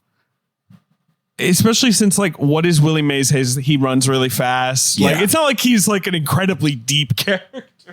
Was Major League 2 good? Major League 2, it actually kind of rips. Yeah, it's really good. It makes me cry so hard. Yeah, it's same here. It's not as good as Major League 1. Though. Major League 1 is one of the top sports movies of all time. It's so funny. Major League 1 is great. Yeah. To recreate, and Major League 1 has "Let's Go Win the Fucking Thing," which is like one of the top 10 sports movie lines of all time. So, like, you know, that at the end, a comedy that is so funny, also portrays pretty good baseball. Right. Uses real team names. I talked about this when Griffin was on the Flagrant Ones. Draft Day. Yeah. I need real team names. I can't. I just can't do any given Sunday. I can't do the LA Sharks. Yeah, no, I can't do it. I can't do it. It takes me out of it. It takes me out of it. I forgot to mention this on the Flagrant Ones episode, Carl, but I think you'll find this interesting. One of the conditions of working with the NFL for Draft Day and being able to use real team names and logos and everything, and also being able to film at the actual NFL draft, was the filmmakers had to agree to dub over the booing when Goodell took the stage at the draft. You can recognize that. It was contractual. That wasn't like a thing where it's like, oh, that'd be nice. It's like, we'll give you permission. We'll let you film here. We'll give you the names. You have to make it seem like everyone is very happy to see Roger Goodell. It's amazing how protective they are over that brand. And that just lets you know that they know it's bullshit. They know that the NFL is absolute dog shit. They know it because they're so protective of it. Remember Playmakers on ESPN? Yes, that was my brother's yeah. favorite TV show. Yeah. Yeah. They pulled a plug on that one. I couldn't get with that one either because of fake team names, but it was a good show. But like in the NBA draft, when David Stern came out, people would boo. And like that was part of the joy of it. He would do his ear like for the crowd, like he would play it up. And then now Adam Silver, no one boos because he's like whatever. He's much more anodyne. No one has a problem with Adam Silver. And like that's fine too. Like I like the NBA. It's much more on the level. But it's also like this year at the draft, the hashtag was #boo the commish. Like, and he's like in his living room with a big ass jar of M&Ms being like, come on, I can't hear it. Like looking at his TV where everybody's on Zoom and they're just like, bah, bah, like putting on for the camera. They're hired people. Like, come on, I can't hear you. Right, they're like Sicilian mourners. Yeah. So why would they care that booing? That's funny that they've embraced it now when they were like making people. I know. Well, and also, and in that case, like the way they embraced it this year was like, well, now he's acting like he's in on the joke and he likes it, but also he's only doing that the totally one staged. time. He doesn't have to do it in person. Like the he one doesn't time actually have to hear a fucking arena full of fans booing. and then remain in a room with people who have like, that level of contempt for him. Yes. Right. It makes a lot of sense that he finally embraced it once there was distance. Just back to Haysbert, and literally everyone in this movie is famous, which I remarked to Gina Prince-Bythewood when I interviewed her. Like, it is wild how like Tyra Banks or Regina Hall are like popping up for like one or two scenes. Boris Kodjoe shows up, like all those little cameo performances by Kyla Pratt as baby Monica. Like almost everyone adorable. in this movie with dialogue who doesn't go on to become famous was a basketball player and not an actor. Right. But Dennis Haysbert in this or in he was in I'm trying to think of like other movies where he's played trashy. Like I feel like there's a few times like he's great at playing like kind of a dirtbag. He's also great at playing like immense gravitas. I was gonna say like he's so good at playing authority figures or like voices of reason. He can be like the president, right? He can be like Far From Heaven, Love Field. He plays like these incredibly sensitive characters, but then also if you need Kung Fu him, Panda 2, Master Storming Ox, like those types of very high status characters. obviously Allstate uses him to literally just represent like safety. Yeah, right. Like like he just plays the concept of safety. Yes. Oh, and waiting to exhale. He plays like a smooth talking like player, right? Like and obviously in Heat, like he's a pretty lovable character in Heat, but he is playing like a professional criminal who doesn't want to be a fry cook. God, Mr. Baseball too. I forgot that he had such a big sports run in the 90s. Well, like Carl said, that's the career I want. Yeah, he does 3 major leagues. Love and basketball, Mr. Baseball. I think everyone regrets Major League back to the minors, though, right? Like That's that 3, wasn't right? good for anyone. Yeah. Scott Bakula. Scott Bakula. Yeah, he was back in Bakula for that one. But that's like where enough people have left that now Haysbert is third build, where like he's kind of just like bumped up the rankings. It's Bakula, Burnson, Haysbert. Right, Burnson is the other one who stuck around. He's the one, yeah.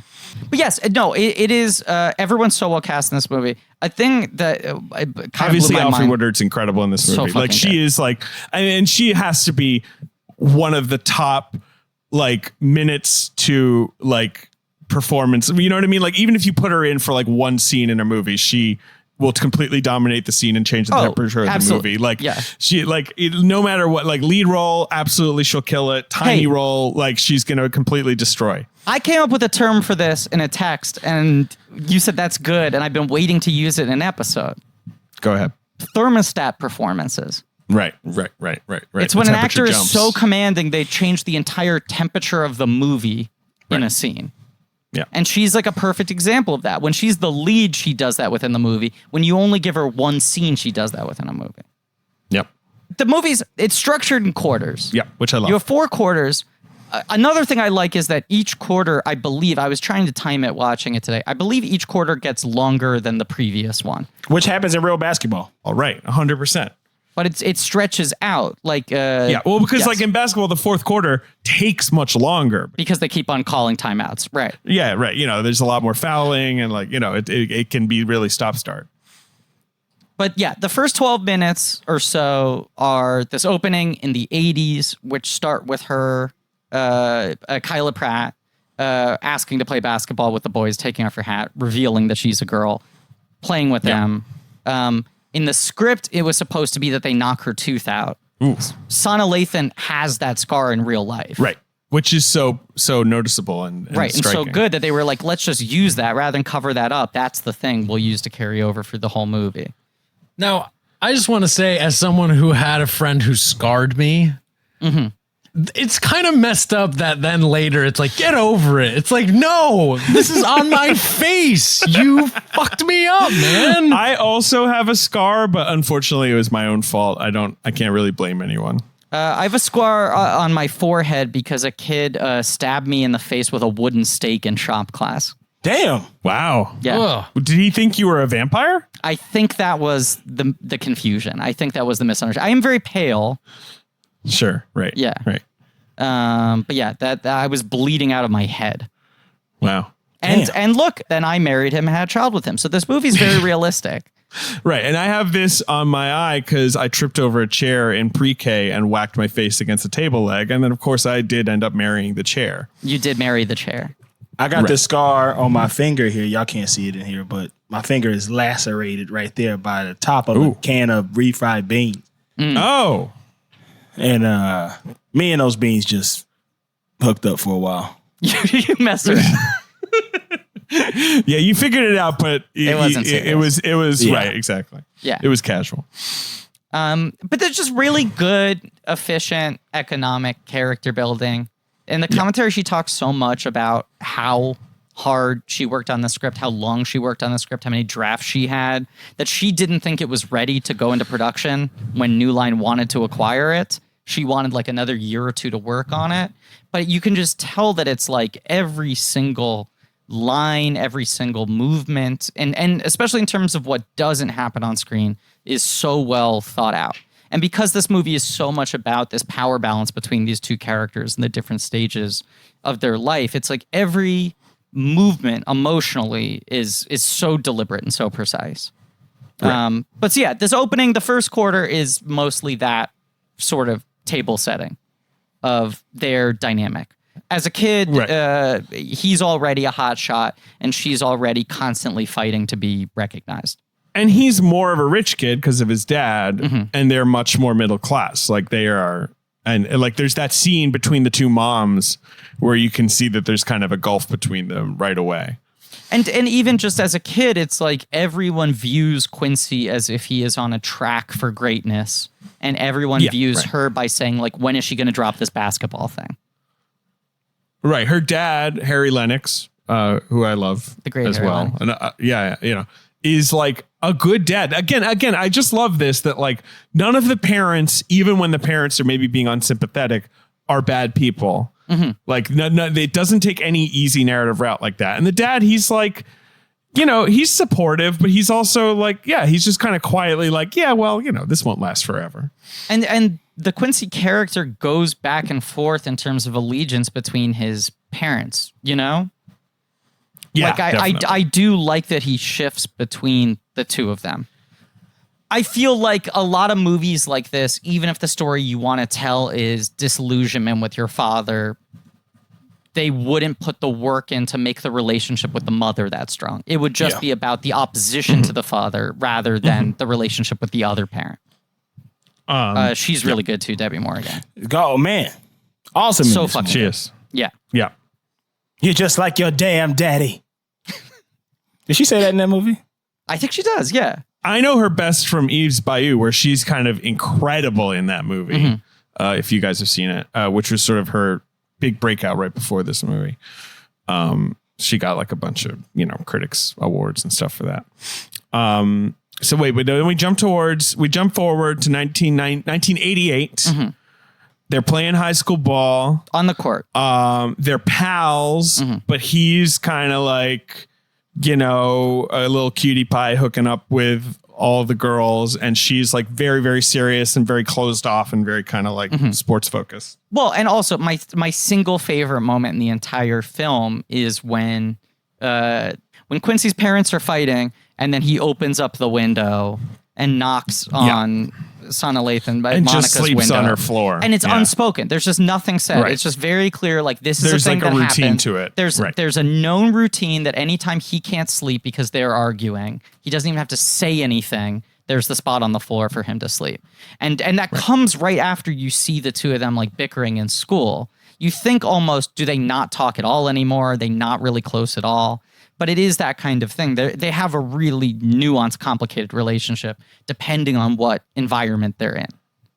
Right. But then, then they're teenagers and there's the whole teenage section, the whole like, there's, on the basketball side, it's sort of Monica, right? Like, hoping to get recruited, and Quincy is like already set on that front. Quincy but has also, like reporters following him, his dad like functioning as his like publicist, Yeah. Like everyone's talking about where is he going to go. And with Monica, it's like there's a hair's difference between whether I get to continue playing basketball or not. Yeah. Like I'm fighting to just continue. She has kind of a temper on court. And I feel like this is not really heavily addressed in the movie, but Carl, would you agree? It's sort of like there is that kind of thing of like male players are a little more allowed to showboat a little bit more. And anytime she showboats or has kind of like an attitude, like everyone's mad at her. They're like her coaches are mad at her. It's kind of that thing of like, that's not welcome in women's basketball. Yeah, stick to your game. Like, right. Yeah, for like sure. It's sort of like a quietly coded thing. Guys, let's just give up our male privilege right now. I rescinded. I gave up my standing in the NBA. All of it.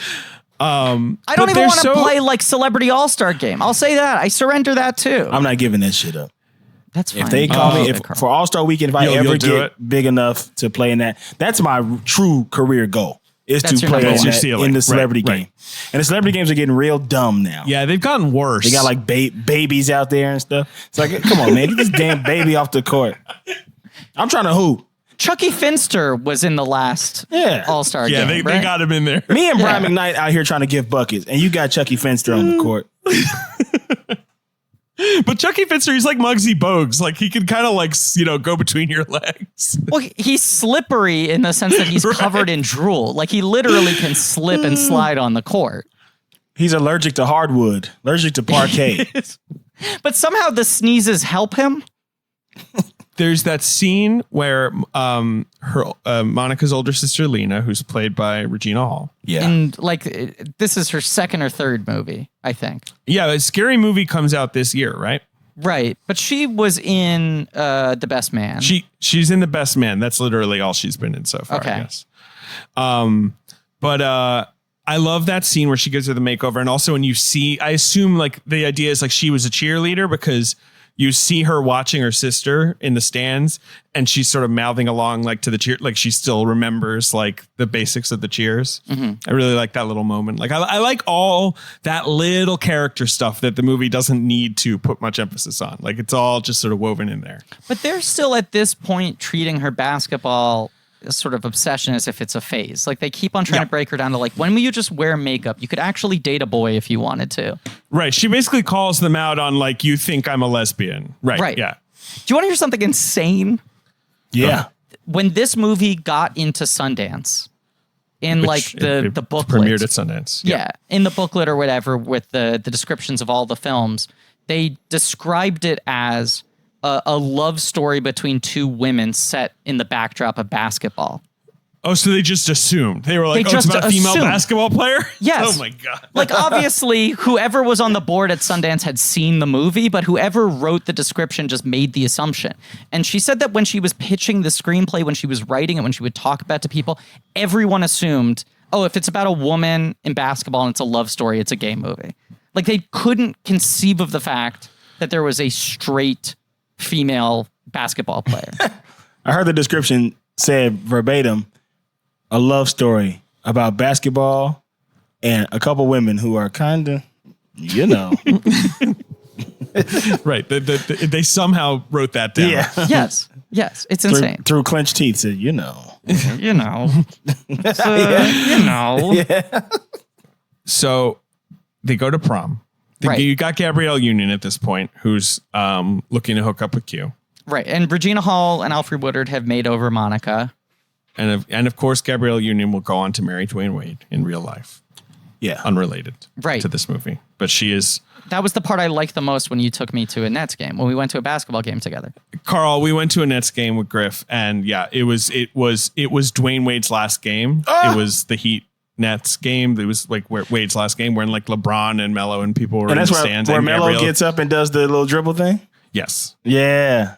And when Gabrielle Union came out on the court at the end of the game, Griffin got really excited. I said, finally, a movie star. That's dope. I've been waiting all game for a movie star to come out. She fired the t-shirt cannon.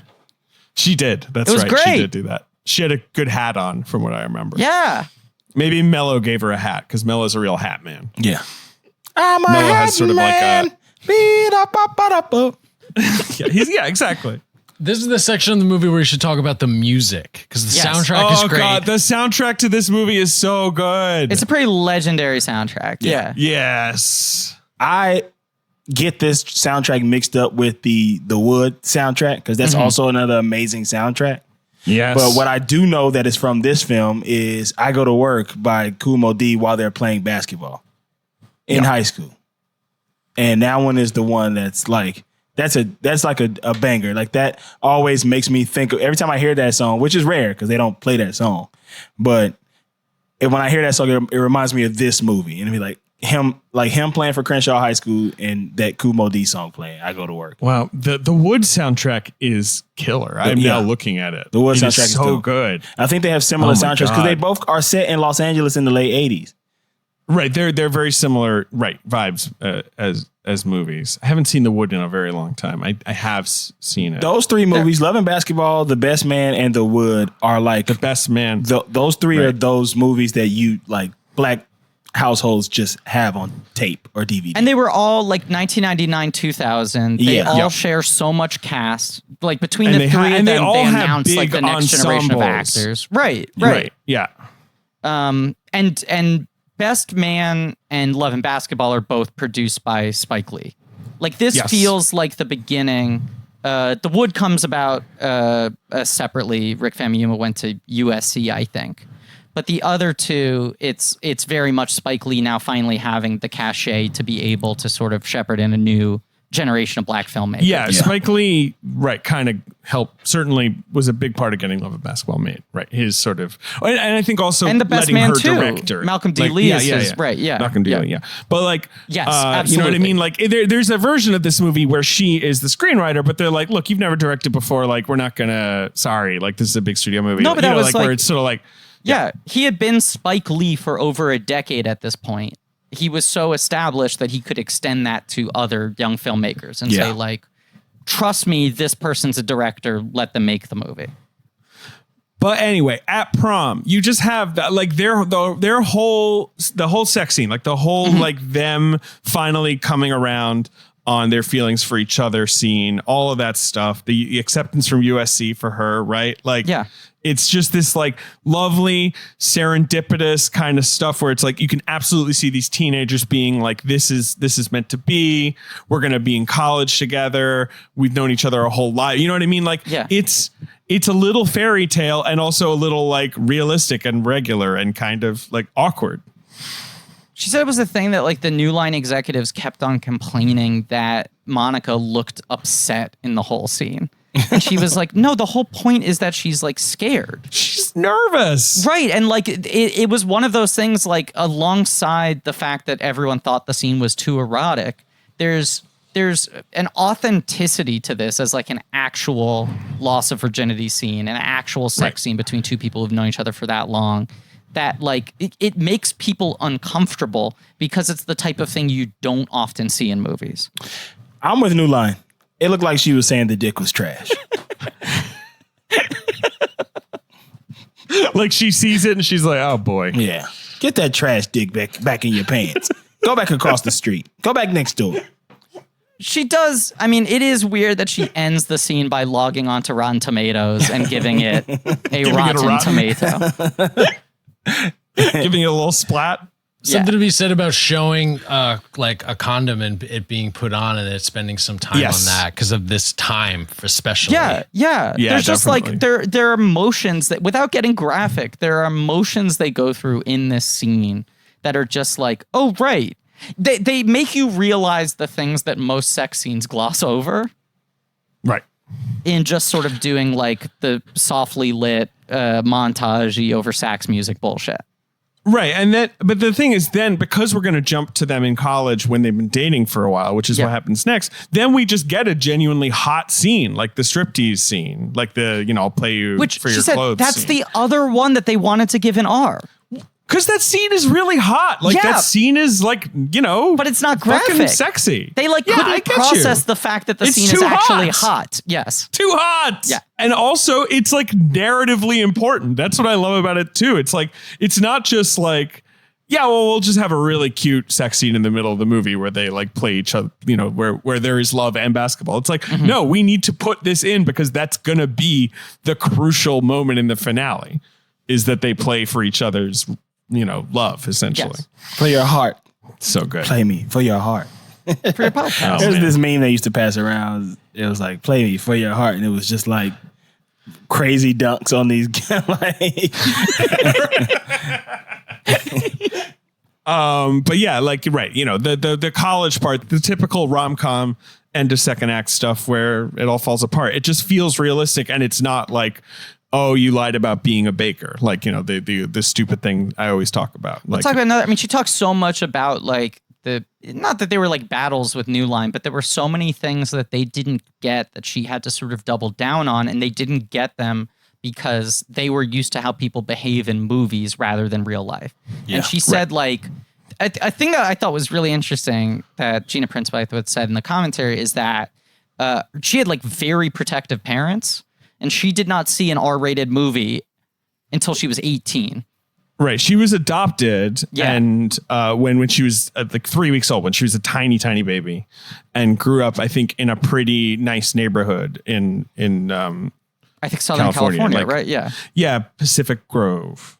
And she had multiple siblings, like adopted siblings. Multiple. No. I'm sorry. No, her parents had 4 children Okay. and then they adopted her. Wow.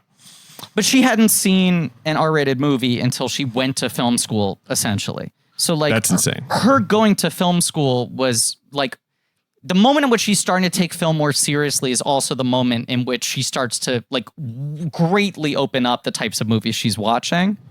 Right. And she said that Scorsese was like the single biggest influence on her in the way he's that pretty good filmmaker, but in the way that he was just sort of depicting his life, and it felt honest. Yes, It didn't right. feel shiny as much as there is stylization. It was like he wants to show his upbringing and his experiences that haven't been in the movies thing before. about him. Right. Yeah, that's the thing about Scorsese, the magic that people, I think, kind of forget now because his filmmaking about his own life has become a stereotype. Like, Right, now everyone references Scorsese movies when they're making it was movies. crazy in the 70s for this guy to make these movies about like, yeah, it was kind of tough. Like I grew up in a tough neighborhood and like it was intense. Like, and people are like, Jesus, I've never seen anything like this before. Yeah. So she said that was like a big thing she was trying to do. Broadcast News was like a landmark movie for her. But the other thing she said she wanted to do with this movie was When Harry Met Sally. Yes, she wanted to do a black When Harry Met Sally. She's been Right. pretty like that was sort of the marker she was throwing down. Right. That basketball felt like the right sort of superstructure to chart that, but she wanted to do that sort of story about a relationship progressing and going through different stages over a long period of time. But the thing I was going to say is the big scene where, he finds out about his father. His father comes to him after a game, right? And then tells him that there's a lawsuit, a paternity lawsuit. Yeah. Which Right. he adamantly denies. That when he goes home to his mother, she's crying and drunk by the pool, and she has the photos that a private eye has taken of him in a hotel Yeah, and room also, with another by the woman. way, like if you're going to adamantly deny a paternity lawsuit, maybe wait for the DNA test to be done before you're just like, it can't be. He's like, so fucking arrogant. Like that's this character's downfall. He doesn't think that anyone can touch him. I just like that he's not a absolutely evil person, though. You know what I No. mean? Like in all these scenes, you're just like, yeah. He's a pro basketball player. Yeah. Yeah, he has that monologue where he's like, there are 100 girls outside the hotel room, and then there's 20 on your floor, and there's one who makes it to your door. Like they're always trying to get you. He's sort of like, which is ridiculous. And you I mean, have like, to it's not reward like her. That's a defense. You have to reward her. The gauntlet that she made through.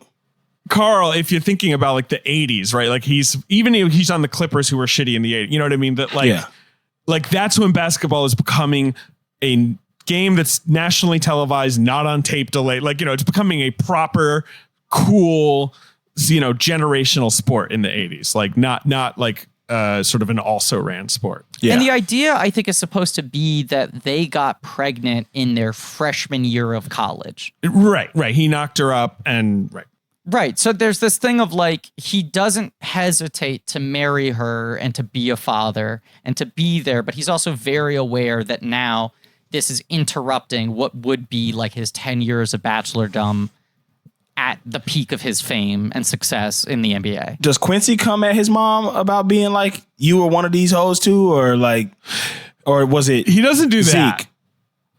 I think it's Zeke who says it. Right. Because it's when she finds the earring in his bed and she's yelling at him about having girls over, then he tries to throw it back on her.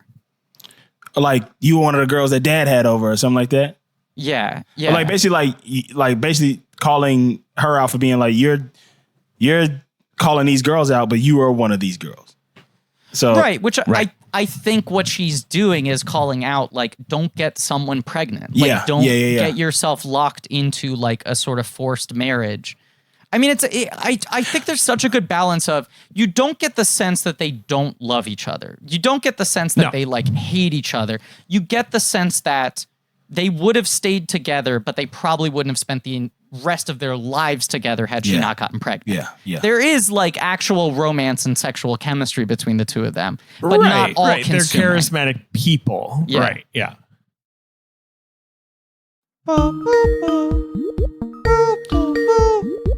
All right. Zoom call. Yep. That's the noise of a Zoom call. And we answer Zoom calls like this. Click. Hello. Okay. All right. Oh, hi. Hi, Cineast Cow. How you doing? Well, I actually have a bone to pick with you guys. Whoa. The Cineast Cow is speaking. I've done this before. It's canon. I just do it infrequently. I guess I forgot about that. It's been a while since I've heard your lovely voice, but okay. What's the bone you have to pick I with try us? to make it count. Well, last week you promoted a certain movie that was available to rent on Mubi, because not only does Mubi have 30 films, Sure. one added Available per to day, stream, yeah. but they also have the library now, where films stay up for longer. We love the library. Yeah, it's the fun new feature, the movie library. Lots of movies that have shown at Mubi before are now available at no additional cost. It's really exciting. But they also have VOD. They have pay rentals of films. They do. That's true. You can if you want to, rent via Mubi, you're going to chuck them a couple bucks. That's exciting. Yes, and last week you promoted First Cow. Yes, Kelly Reichardt's film, one of the best of 2020, now available to rent. I'm the first cow of cinema. So you're saying you're the first cow, like how we might use like first lady, like that you're saying like in order of precedence, you're the best, you're the sort of most important cow in the cinematic world. Yes. Okay, but in Kelly Reichardt's movie, it's like that's like the first cow in the area. Like it's more just of a kind of like, just it arrived first. It's not really a qualification. It's just sort of a chronological thing. Okay, well on Mubi you can watch films like Man with a Movie Camera, Paul Thomas Anderson's Jun That's an early one. Sure. Well, yeah, okay, yeah, that's true. Dogtooth. Junun. Dogtooth, yeah, Yorgos Lanthimos' Dogtooth. Highly recommend. Roger Mitchell's Le Weekend just went up there. Our Time, the newish Carlos Regatas movie, that's on there. Beanpole. Shortlister for the Foreign Academy Award. Did it get nominated? I can't remember. But like, you seem very worked up about this Cineast Cow, and I'm not sure why. Because are you just trying to prove your cineast credentials? You know what I mean? Yes, I'm the official spokesperson for Mubi. I have been for so long, and I believe I deserve some credit. It's a curated streaming service. an ever-changing collection of handpicked films. Moo. How about we call you like the prime cow, or like I'm trying to think like prime minister, or like the chief cow, right? Like, like the chief of staff, like something. I'm trying to think of other honorifics we could give you. Prime Minister, how would you know that? Now listen, okay, just listen up because we gotta wrap this up, Cineast Cow. Okay. Mubi, it's a curated streaming service. We've been talking about it. Obviously, they're great friends of the show, and we really recommend you try them out. And you can try them out free for 30 days at mubi.com/check. That's mubi.com/check for a whole month of great cinema for free. Every And day, they present a new film. Each one thoughtfully handpicked, or in my case, hoof-picked. Yes, hoof-picked, by their curators. And not only is it a place where you can get 30 days for free with your promo code, but also, if you must, you could rent First Cow there rather than give your money to one of these faceless behemoth companies. It's a good company, it's a good movie, and you're a good cow. That's all I wanted to hear. But anyway, so their relationship falls apart fairly realistically because of this. You also have, these great juxtaposition sports scenes where you see him playing for USC in a screaming arena full of people with TV cameras, and you know what I mean? Like, and you see her playing in like a pretty regular gym, and those games are of equal importance. You know what I mean? Yeah. USC, not a great basketball school, right? OJ Mayo. I'm trying to think of like USC players. SC basketball has never been a thing. FC men's basketball has never really been a thing. The women dominated. DeMar DeRozan. Yeah, DeMar played there. OJ Mayo. Yeah. Taj Gibson was on that team. Okay. Yeah. But like they never go like deep in the March Madness or anything. Nick like Young that. also. The women's team, obviously, right? Wait, who? Nick Young was also at SC. Oh, sure, Swaggy P. Yeah. They usually have good players, but they don't really make it that far.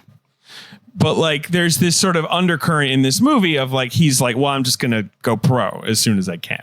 Yeah. Yeah. And his dad is like, don't do that. That's what I did. Like, and it kind of leaves you a little emotionally stunted. Like, it's not going to be good for you. But like, which is fun because like, which I feel like in the 90s, Carl, like that was still definitely the thinking of like, stay in college as long as you can. No. And now it's sort of like this thing where it's like, well, yeah, what are you going to do? Play for no money? Like, and enter the NBA when you're 23 years old or whatever. And, like having essentially just wasted years of your life not making money. It sucks. I mean, it's a bad system. But and also Go ahead. No, what were you going to say, Carl? No, I was going to say something far more insightful about how basketball works. No, I was just talking about how even going in at I was looking at when Kyle Kuzma first came into the league and how people were like, well, he's older. And he's just like, the dude is 22. Right. And people just act like he's fucking done. Yeah. Whatever. In a couple of years, you're just going to have to get rid of him anyway. I was going to say it's just the narrative a disparity between the path that these two characters are on, that's the battle he's facing, is like, how long do I stay in college relative to going pro? And for her, it's like, how close am I to being kicked out of this dream entirely? Because also her coach is much harder on her. Right. Which you come to understand is because she recognizes that she's a high level player, that the standard is higher for women in basketball because the opportunities are fewer. And so she has to be harder on her to make sure that she does become good enough to be able to continue. He's kind of set. Like, it's just the matter of which options he picks. Right. It's Christine Dunford plays the coach. I was looking her up. I'm very familiar. I feel like she's just been in a ton of stuff as like authority figures. I feel like she must have played like a lot of lawyers and cops and stuff. Did she hoop though? Well, she's tall. She looks like a basketball player. She's from the Bronx. She's like a theater person though. She went to Juilliard. Like she seems like just fully a theater person. So I guess she just had the look. David, did you play basketball? Or was that something that you were into? Yeah, when I was a little kid, when I was a kid, I played because I was tall. Like literally just basically like they were like, well, you're really tall. You should play basketball. But I have terrible hand-eye coordination, which is pretty crucial to playing basketball. How tall are you, David? I'm 6'3". Like, me too. I was always a tall kid. Yeah. And like, but eventually when you're 6'3", you're probably going to be a guard. And like, I love basketball so much, but I'm not very good at it. You wiggle your arms a lot like a Muppet. I have to imagine that doesn't serve you particularly well in basketball. And you're supposed to keep your arms stiff. Carl, did you play basketball? Yeah, I played up through freshman year of college. I played Division II basketball. There you go. Yeah. Were you a point guard? I was. I mean, I didn't play. That was when I kind of realized that it was like, because I was a power forward in high school. And so, right, of course, because back then you're tall enough to play the four. And I was able to like walk onto the team and practice, basically get used as a practice dummy. Like, and got very minimal playing time. And then kind of realized at that point, it was just like, okay, this is done. And what's next? I will, do comedy. You're good at it. Yeah.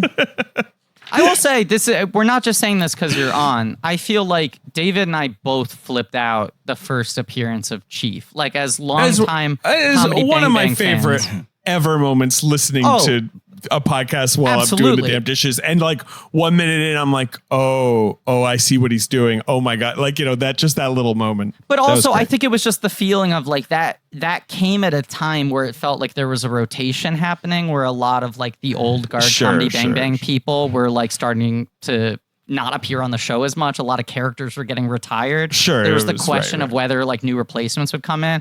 And I remember us recording like the day after that first Chief episode dropped and going like, it's here. There's going to be another age. Like there's going to be a continuing run of comedy Bang Bang value. I appreciate that. Thank you so much.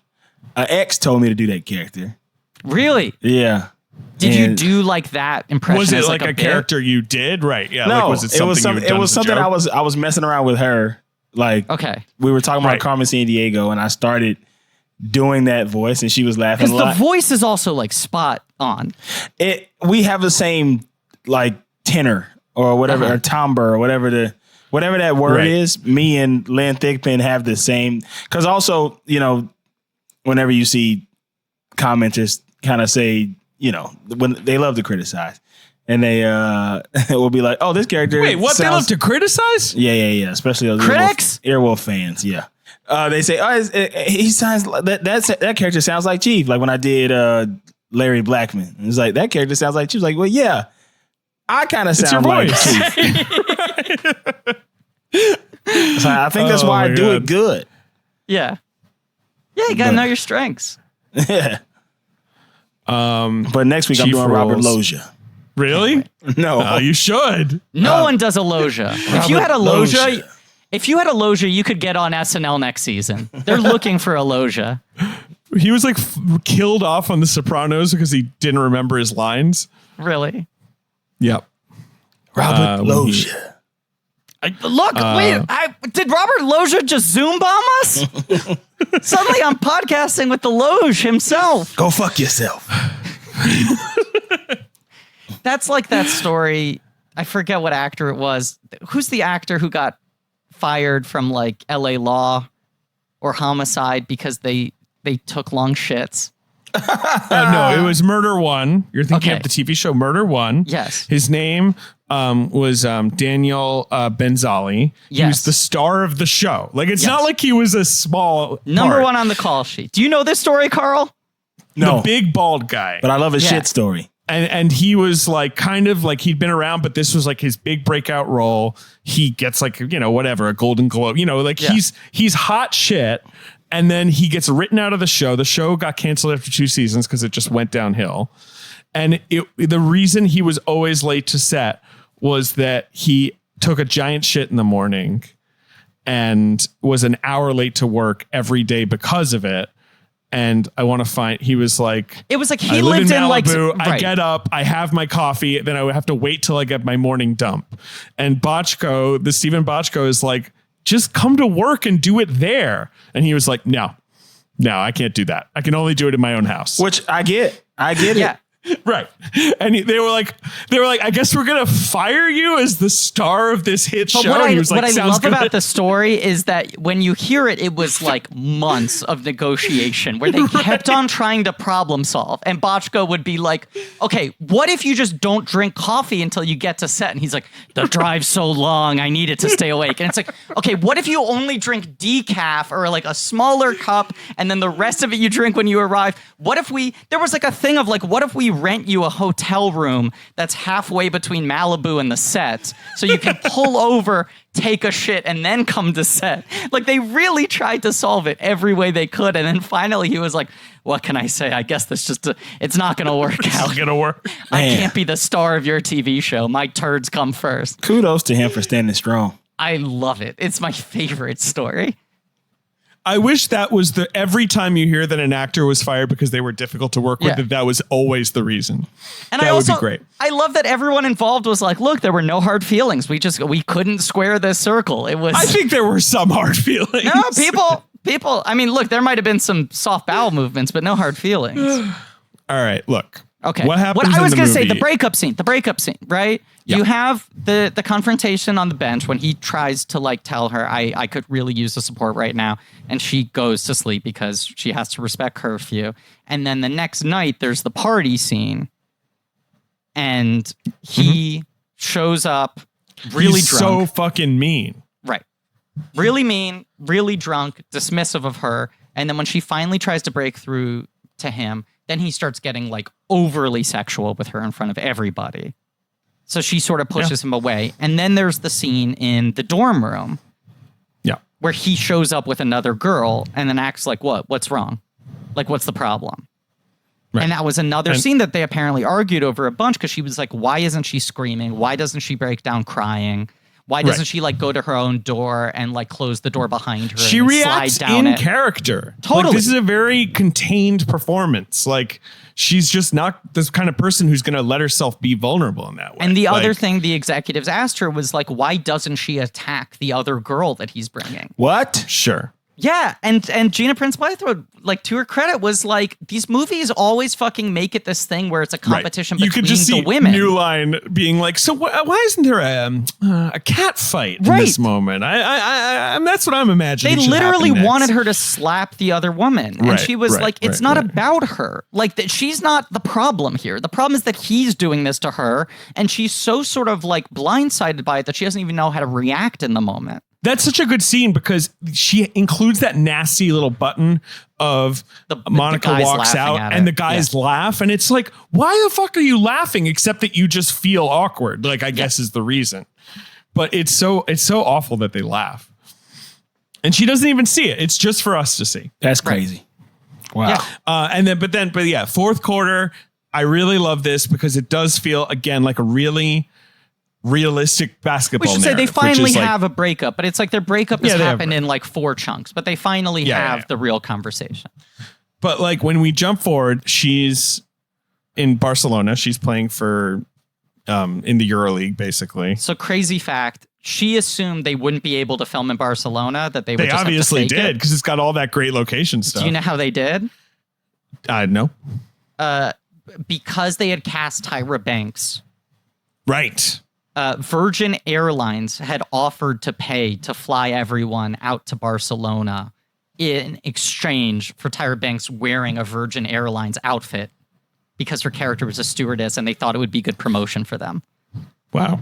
That's beautiful. Even though Tyra Banks is the character you want out of the movie. I know, but that's You're like, she get was out like, of here. That's the only reason we got to go to Barcelona. I had never budgeted That's for so it. I wild. assumed we couldn't do it. And then Virgin Airlines came in and said, we heard you have Tyra Banks. We heard she's getting into acting. Is there any way we can have her be a Virgin Airlines stewardess? I in the love movie? the Barcelona stuff. I love it when she's like sitting on the balcony. Like, I love that it really feels like she's in a completely foreign place. Like that it's kind of cool, but she can't even enjoy it because it's so weird and she's so lonely. Like, and that she's like signing autographs for those kids in front of posters of herself, but the posters are already kind of falling down. And they're in Spanish. And like that opening scene where the coach is giving this impassioned speech, but like she doesn't even really know what he's saying. And it turns out he was just saying like, look, just give the ball to Monica. And there are no subtitles. And the scene goes on for so long. Like you keep on waiting for him to translate himself and he never does. until the very end, and then he's just sort of dismissive. And the woman says on the team, like, just get the ball to Monica. Yeah. I like, and then she runs into her old rival from USC. Like all that stuff, it all feels so natural, just like Quincy becoming a shitty role player who has obviously been traded 3 times and like maybe is a 3-and-D guy. Like, Carl, what do you think his ceiling is? He like takes a 3. Well, first of all, Omar Epps is 5'10". He's not a tall man. Yeah. I mean, he's a regular sized person. Well, I think that it was just that's kind of what Griffin has been talking about this whole time of their 2 ceilings and how she is still like, because of all the work that she's put in all those years, she's still like killing it in Europe, and he's just like, yeah, he made it to the league, but he's not going to be in the league very long. Like, right. It also feels like his heart's not in it. Like from the moment he finds out about his dad, he feels so disillusioned with life. Right. And I think he kind of resents the NBA for his parents' relationship. Like he views it as like, if my father were not successful, if he didn't have women like banging down his doors in hotel rooms and stuff, my family would have been happy. So it feels like he's very cynically playing Major League basketball because he feels like he's supposed to. Right. Like, and I would say this is more her movie. Like it's an incredible performance and she is kind of the big, but he's good. He's very and good. He is good at playing that kind of sullenness, like, you know, without having to go too big. But you're like, right. He still made the NBA, even though he kind of doesn't give that much of a shit anymore. Like he was on such a guaranteed pathway. Yeah, but he's like Patrick Ewing Jr. or whatever, where you're just like, yeah, are you just here because your dad's famous? Yeah. When you're deep on the bench, do you still get paid well? No. It depends on your contract. Yeah, league minimum is like $650,000 or something. Or you might be like $400,000. Joakim Noah or whatever, where like you are riding the bench because you're no good anymore, but you're still like, you know, you signed a huge contract back when you were still pretty good.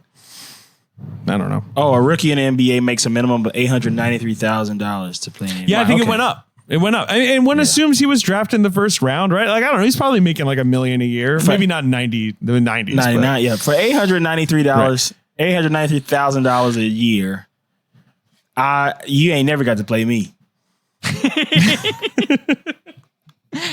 You would do like the thing where you just have like complicated handshakes just with every doing this player. I'm just standing. I'm holding people back. I'm doing the whole back when somebody dunks. You do the whole Man, please. 3. Can you you're look like up, you're holding up the 3 anytime anyone's in the corner. Ooh. Yeah, I'm talking shit to the other players. You're doing advanced towel work. Oh, man. Making money. If you are going on the court, your job is that you are fouling someone. Like, Yeah. You're only going. I'm like looking at the women in the first couple rows being like, okay, listen, we're at the 4 seasons. We're at the 4 seasons. you're the opposite of Dennis Haysbert. You're telling them exactly where you're staying. Yeah, giving them directions. I am on the 4th floor, asked to see Robert Loggia. That's who I am booked at this hotel as. Can you guys guess what the maximum salary is? The maximum salary 2020 in the WNBA. Oh boy, the max salary in the WNBA. I'm gonna say it's $230,000. Overshot it, 215. Wow. Yeah, And I that was around 200. a significant bump only this year. Yeah. From Right. 117. They just signed a new CBA, right? Yeah. Maximum's 117, as you said, versus being paid like a little under $1 million to ride the bench in the NBA. Also, because those women have to play year round. So they finish their WNBA season and then they go overseas still to this day. Yeah. And a lot of them get like Breanna Stewart, who's like one of the top players in the league, can't stay healthy. And it's because she's she has to constantly play too playing much. basketball. I know. It's so crazy. Well, and also It's like so so nuts what many they do to these people. So many male athletes after they retire, it's like, okay, you have for many of them this short shelf life, but then you get to open a restaurant, or you get to be a real estate broker, or you get to be Or something where you're you kind get of to go on TV, Sure. or you get to be a coach. Like you can, go into the NBA coaching ranks. even the less shiny right. follow-up You can careers, cash in on your celebrity probably. you're still and sort of own front a facing. bar. It's Right, still your right, name. right. It's still like, look, it's my name, it's my face, it's this and that. Even like the real estate shit where so many of them go into that. It's like for that reason, she ends up working at a fucking bank, you know? Yeah. It's just like, Her well, dad's now, bank. I know, it's like now you just have to sit at a desk. Like, even if, as you said, Carl, you're being paid the maximum salary, which is $200,000 a year, but also you're playing in Europe in the off seasons. When your career ends, you're not able to capitalize upon it, even in the way that the lowest level NBA player could. Yeah. Let's renounce our male privilege, guys. I already did. I'm never going to play basketball. The WNBA is inarguably like the biggest success in American sports in terms of like a women's professional league that is like, on television and the NBA like made way more of a concerted effort on that front than baseball or football has ever done. And nonetheless, It's still- that disparity is so extreme. What I want to talk about is that they play basketball for each other's heart. Let's talk about a high stakes game of basketball, right, guys? Right? It comes all the way back around. Yeah. Yeah, it's great. I don't know. It rules. It's great. It's exactly what you want to happen. No, I like the way all of this plays out. I mean, I like the scene where she has she gets drinks with her former rival from college. I do like that shift, and like they have so much tension in the second quarter. And now it's like they've both made it. Like they both have gotten where they wanted to get to. Even if they're playing on opposite teams now rather than the same team, they're able to casually have drinks and compare stories after that. And the difference of just like, she totally enjoys it. She likes traveling around the world. She likes sleeping with random guys in Europe. Sanaa Lathan seems a little miserable with everything outside of the basketball. Yeah. Like the basketball is the only thing that Monica's really enjoying. She hates sleeping with random guys. She doesn't feels like it. She feels like it's a part of the job, but she hates it. She gives it a splat tomato. Yeah. Much like Omar's dick. Also, when she is going through it because she realizes that he has a fiance. Right. I like how you see the relationship with her mother kind of go to this new place. Yes. That's a really crucial scene, right? so The sort of like, not exactly showdown, but the kind of reckoning with her mom, where it's like both of them are sort of like realizing like we were really like misjudging each other's love for each other when I was a teenager, when Monica was young. I also think like the fact that Tyra Banks, the fiance, is a flight attendant. They talk about in the commentary, that's the idea that it's like, here's someone who's traveling as much as he is, who is gone as much as he is. Right. Flaky lifestyle. Like, how often are they syncing up in the same place at the same time? He's able They're to just have two this sort of- hotties. Right, that's the thing. She said, like, it's like he has a fiance who's like a trophy. Like, she seems like a very nice woman. She's incredibly beautiful, and he probably doesn't have to spend that much time with her, put in the work in the relationship. And her name is pronounced Kira, not Kyra, because Tyra Banks demanded that the character not have a name that rhymed with her name. Okay. I love that she's not like an asshole. Just letting you know. I love that she's not an asshole. She's like an obstacle, like at worst, right? Like you're just like, no, this isn't It's going to just work a superficial out. Like, this is not how relationship. this movie is working out. Yeah. Right? She's an optical illusion. She's an obstacle illusion. Very well said. I make sure that every part I play, the character's not name is Laurel. That's your first question Yeah. when they offer you a role. Yeah. Laurel. Who am I playing in this? Laurel? Barl? Absolutely Nah. not. No. You You were have to pronounce supposed that to. Laurel. You were supposed to be in the Laurel and Hardy biopic, and it was too close for comfort. Yeah, for you, I right? said no, I can't do it because I have It a was going southern to be accent. you and John C. Reilly. Yeah. I have a southern accent, so when I say that name, I say Laurel, and it You sounds put a drawl. You put a drawl on Laurel. Yeah, and it becomes Laurel. Laurel. When they play the one-on-one game, it is a little bit like that meme where Omar Epps is like, all right, let's play basketball. And then like starts like, he's not really playing for her heart. Like he's just trying to beat her. Yeah. It's that him kind of like working out that, I feel like, that anger of over, how things went wrong for them. But isn't that like the thing that drew them to each other so much in the first place, was that they both were such like passionate, focused people? Like, it wouldn't be romantic if they were playing a flirty game rather than playing their hardest.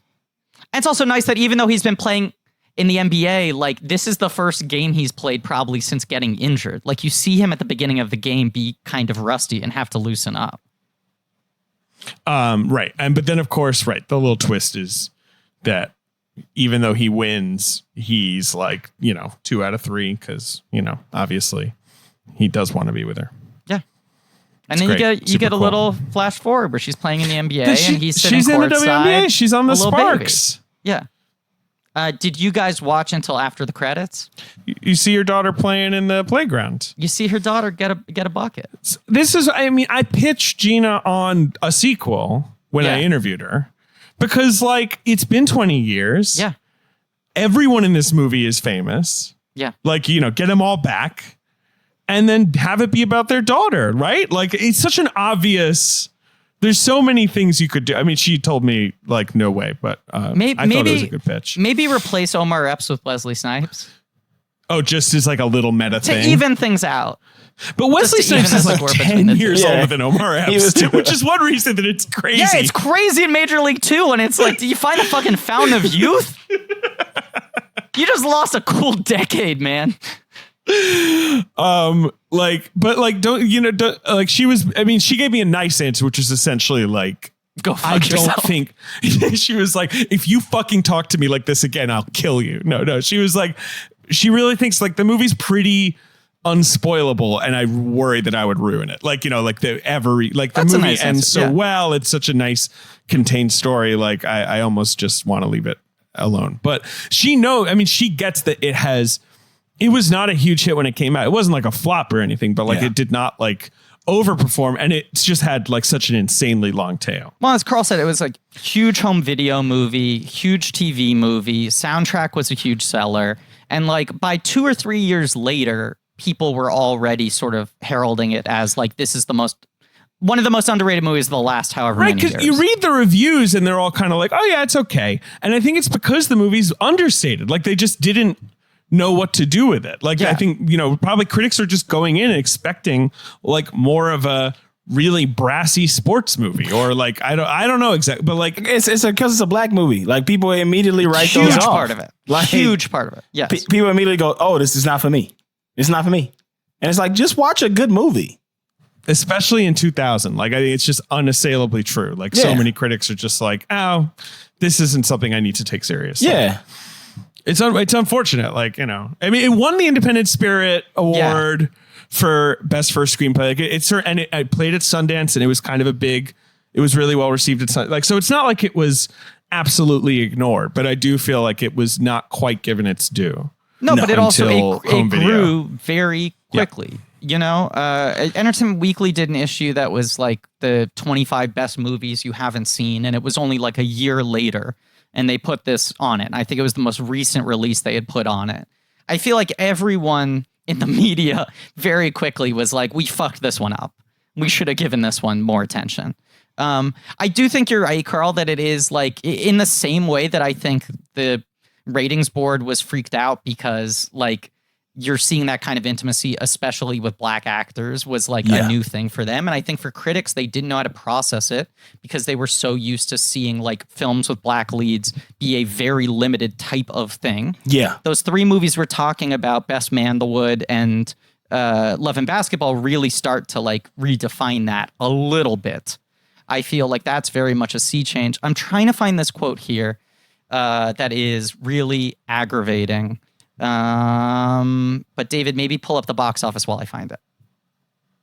I've got the box office ready for you. This movie came out April 21st in the year 2000. So, Carl, I have a broken brain, and my version of sports stats is that I remember almost every box office weekend.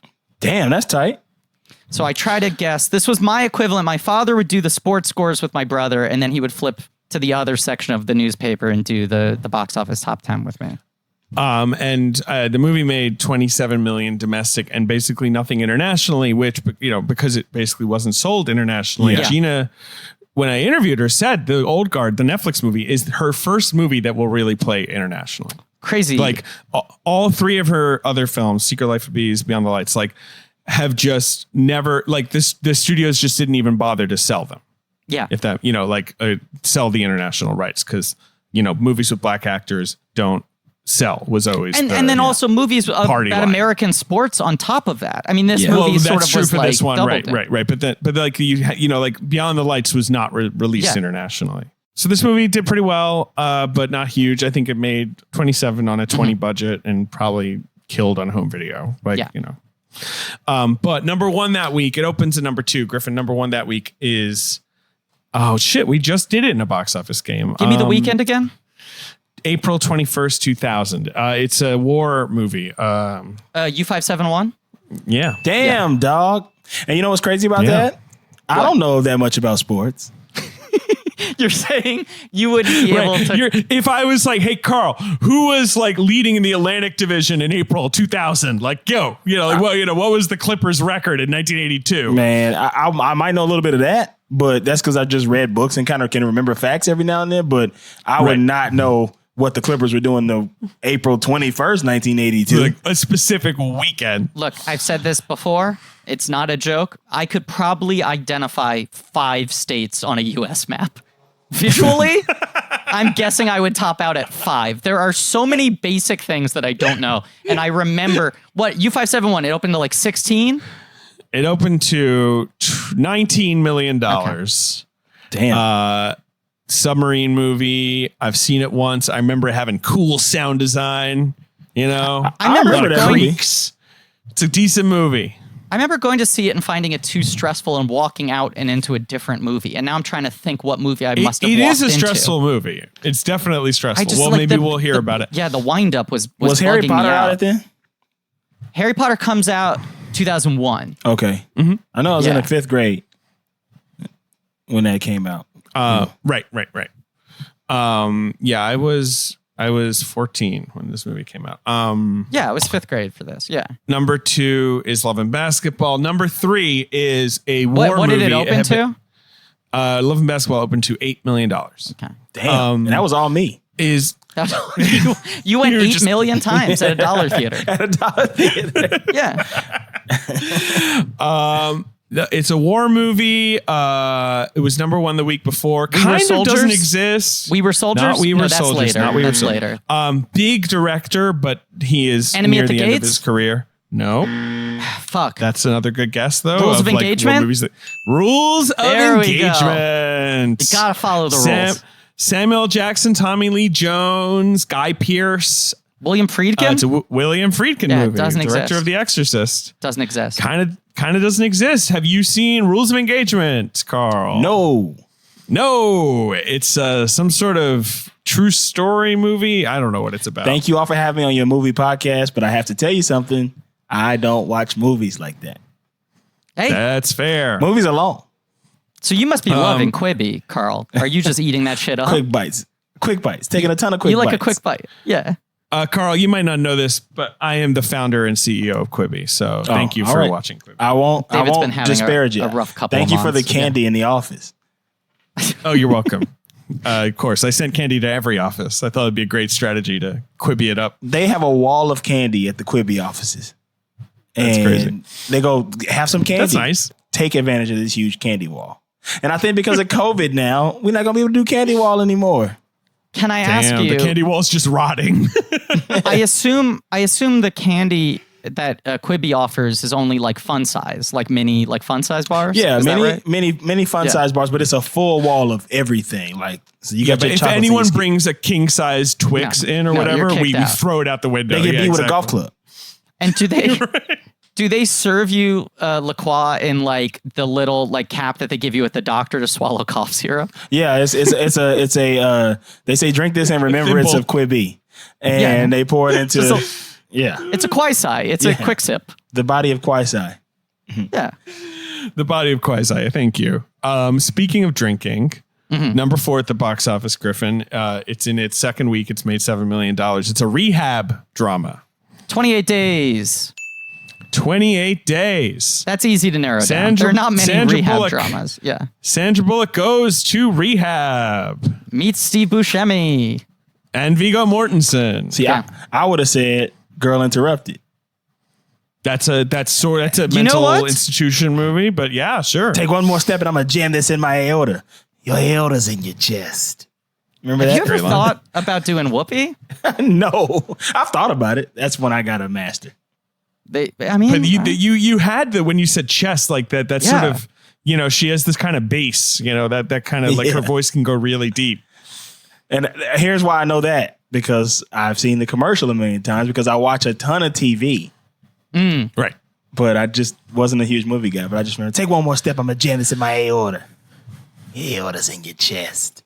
David and I often invoke, we are duly appointed federal marshals. We are duly appointed federal marshals. From the Shutter Island commercial. Anything like that where you just hear the one line over and over again for 9 months. David and I will continue to do for a decade after that. God, there's some trailers. Yeah. All right. Number 5 at the box office is, and these movies are all making like $7 to $8 million. It's a very even box office. Is a romantic comedy. I recently rewatched it. It's pretty good. Kind of similar to Love and Basketball in that it is like a big generational, like, you know, it's like charting a relationship from when they're kids to when they're grown-ups, but it's like a trio. I'm wondering if this is what I snuck into after leaving U571. Does this feel like a movie that 10 or 11-year-old Griffin would want to see? Probably yes, because it has a comedy star who you probably liked. Has 3 people. Oh, is it Keeping the Faith? Keeping the Faith. Edward Norton, Ben Stiller, Jenna Elfman, directed by Edward Norton. Inexplicably. It's the classic rabbi priest sex comedy. About all my brother's favorite movies were sports movies, almost specifically basketball movies. Keeping the Faith, weirdly, my brother loved so much. We saw it twice in theaters. He was 7 at the time. And then the following year, it's long. The following year, my brother's birthday party was a sleepover where they watched Keeping the Faith on VHS. It was a bunch of 8-year-old boys watching Keeping the Faith. It is one of Forky's favorite movies. One of my fiance's favorite movies. Wow. She I loves, like that movie. I mean, Forky loves Edward Norton. Yeah. Thinks Edward Norton is the cutest, which He's I kind of snackable. never in that understood. Movie. He's more snackable in that movie. Yeah. I guess so. I like Edward Norton in The People versus Larry Flint. Oh, he's so good in that. Oh, he's great in that. Was that the top 5? That's the top 5. You've also got Aaron Brockovich, big summer hit, spring hit. You've got The Road to El Dorado, another animated, not classic. El Dorado. Right. You've got Return to Me, the Bonnie Hunt movie. Yes. Man, none of these movies would exist anymore. No. You probably stuck in El Dorado. No, because I made a point. I bought a ticket for El Dorado. I remember dragging my dad to El Dorado and him resenting it. U571 I saw by myself. Okay, well, you probably weren't sneaking into Final Destination. No. Because that's even more stressful. Were you sneaking into The Skulls? No. The classic secret society at college drama, The Skulls? No, like now I'm wondering if there's a holdover movie from like late 99 that I was seeing. Well, I don't know. I'm just giving you what's in the, you got High Fidelity. You got the underseen teen drama Gossip with James Marsden and Joshua Jackson. You've got Romeo Must Die with Aaliyah and Jet Li. Look, I saw most of these movies in theaters. I saw Romeo Must Die in theaters. I'm inclined to say, looking at the box office here, there's a decent chance I snuck in to see Toy Story 2 again. Toy Story 2 is still playing on 516 screens at this point. In Romeo Must Die, they would Jet Li would kick someone and it would go to like an X-ray and you would see him like breaking their bones. Yeah, you had like Jet Li vision. Yeah, it was cool. Do you remember in Romeo Must Die when the guy says, "Sorry, Romeo, but you got to die"? In case you didn't get it. And then the credits started to roll. You never see whether he dies or not. Yeah. It's like they were hoping, they were really banking on being able to make a sequel, or at least a Quibi. It's so weird that they were like, we're gonna make a martial arts movie that's an adaptation of Romeo Must Die about Romeo and Juliet. About African American and Chinese gangs, doing martial arts together, and it's directed by a Polish cinematographer. Everything about that movie is insane. It's so weird. Rest in peace, Aaliyah. Yep. But that's it. That's the box office. We did it. That's the Love and Basketball box office game.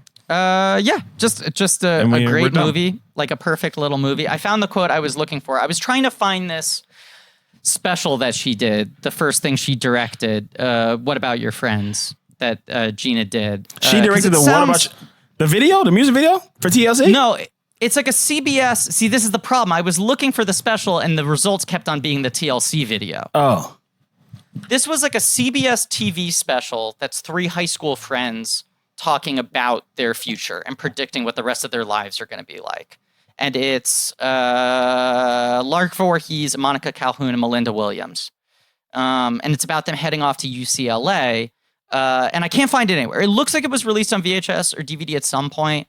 It was like very high rated, and it seems to have been popular. I feel like that was on UPN. Maybe? I don't know. But there's this line in the review. It's what you were saying, Carl, about how like people didn't take this movie seriously at the time because they dismissed it as a black movie. They weren't thinking of it as a romance or a character-based story or anything else like that. Like that was viewed as the genre. This review from Variety of the special says, director-writer Gina Price's storyline, sweet and endearing in itself to be sure and nicely paced, has no particular ethnic relevance. What does that mean? Like what he's saying is, I don't understand this movie. Why is it being told with black characters? Gotcha.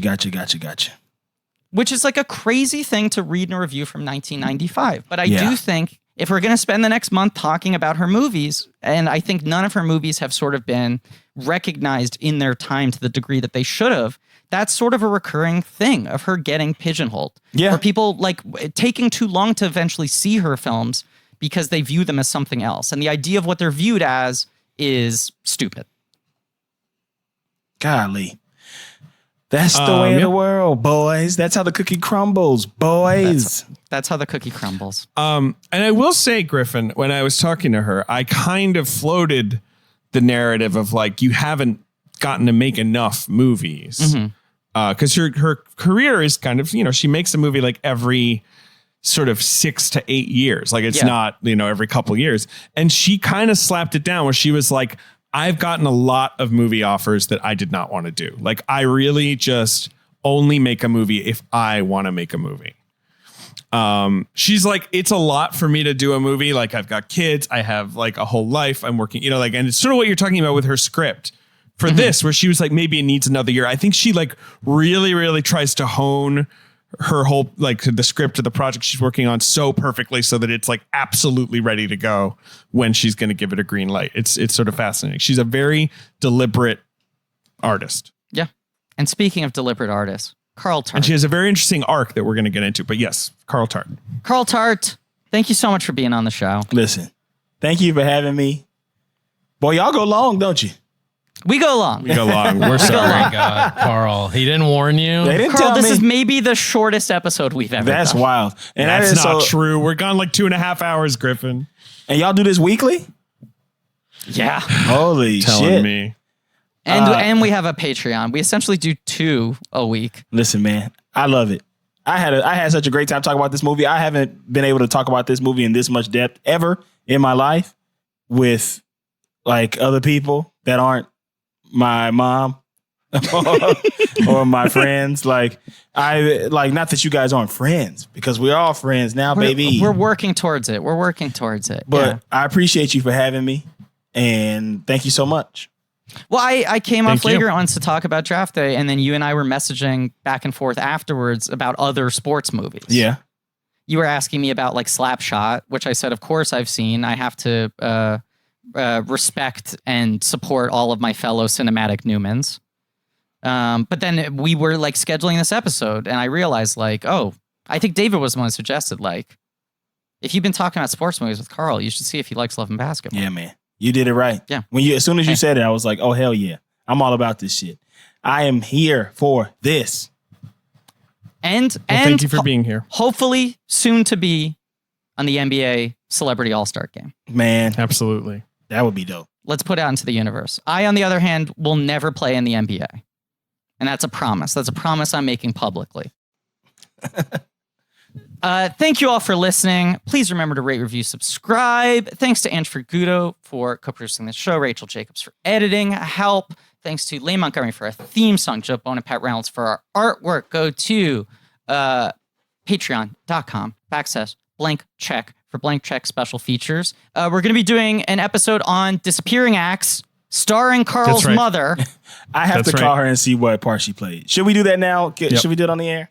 It's your call. It's your call. Totally your call. You can tell us later. Whatever you feel most comfortable doing, Carl.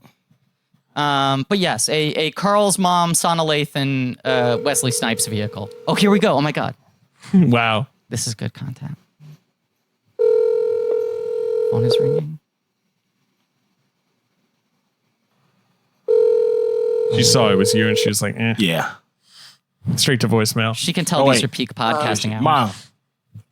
Huh? Mom, can you answer a question for me right now? You're currently live on the radio. Can you answer what part you played in the movie Disappearing Acts?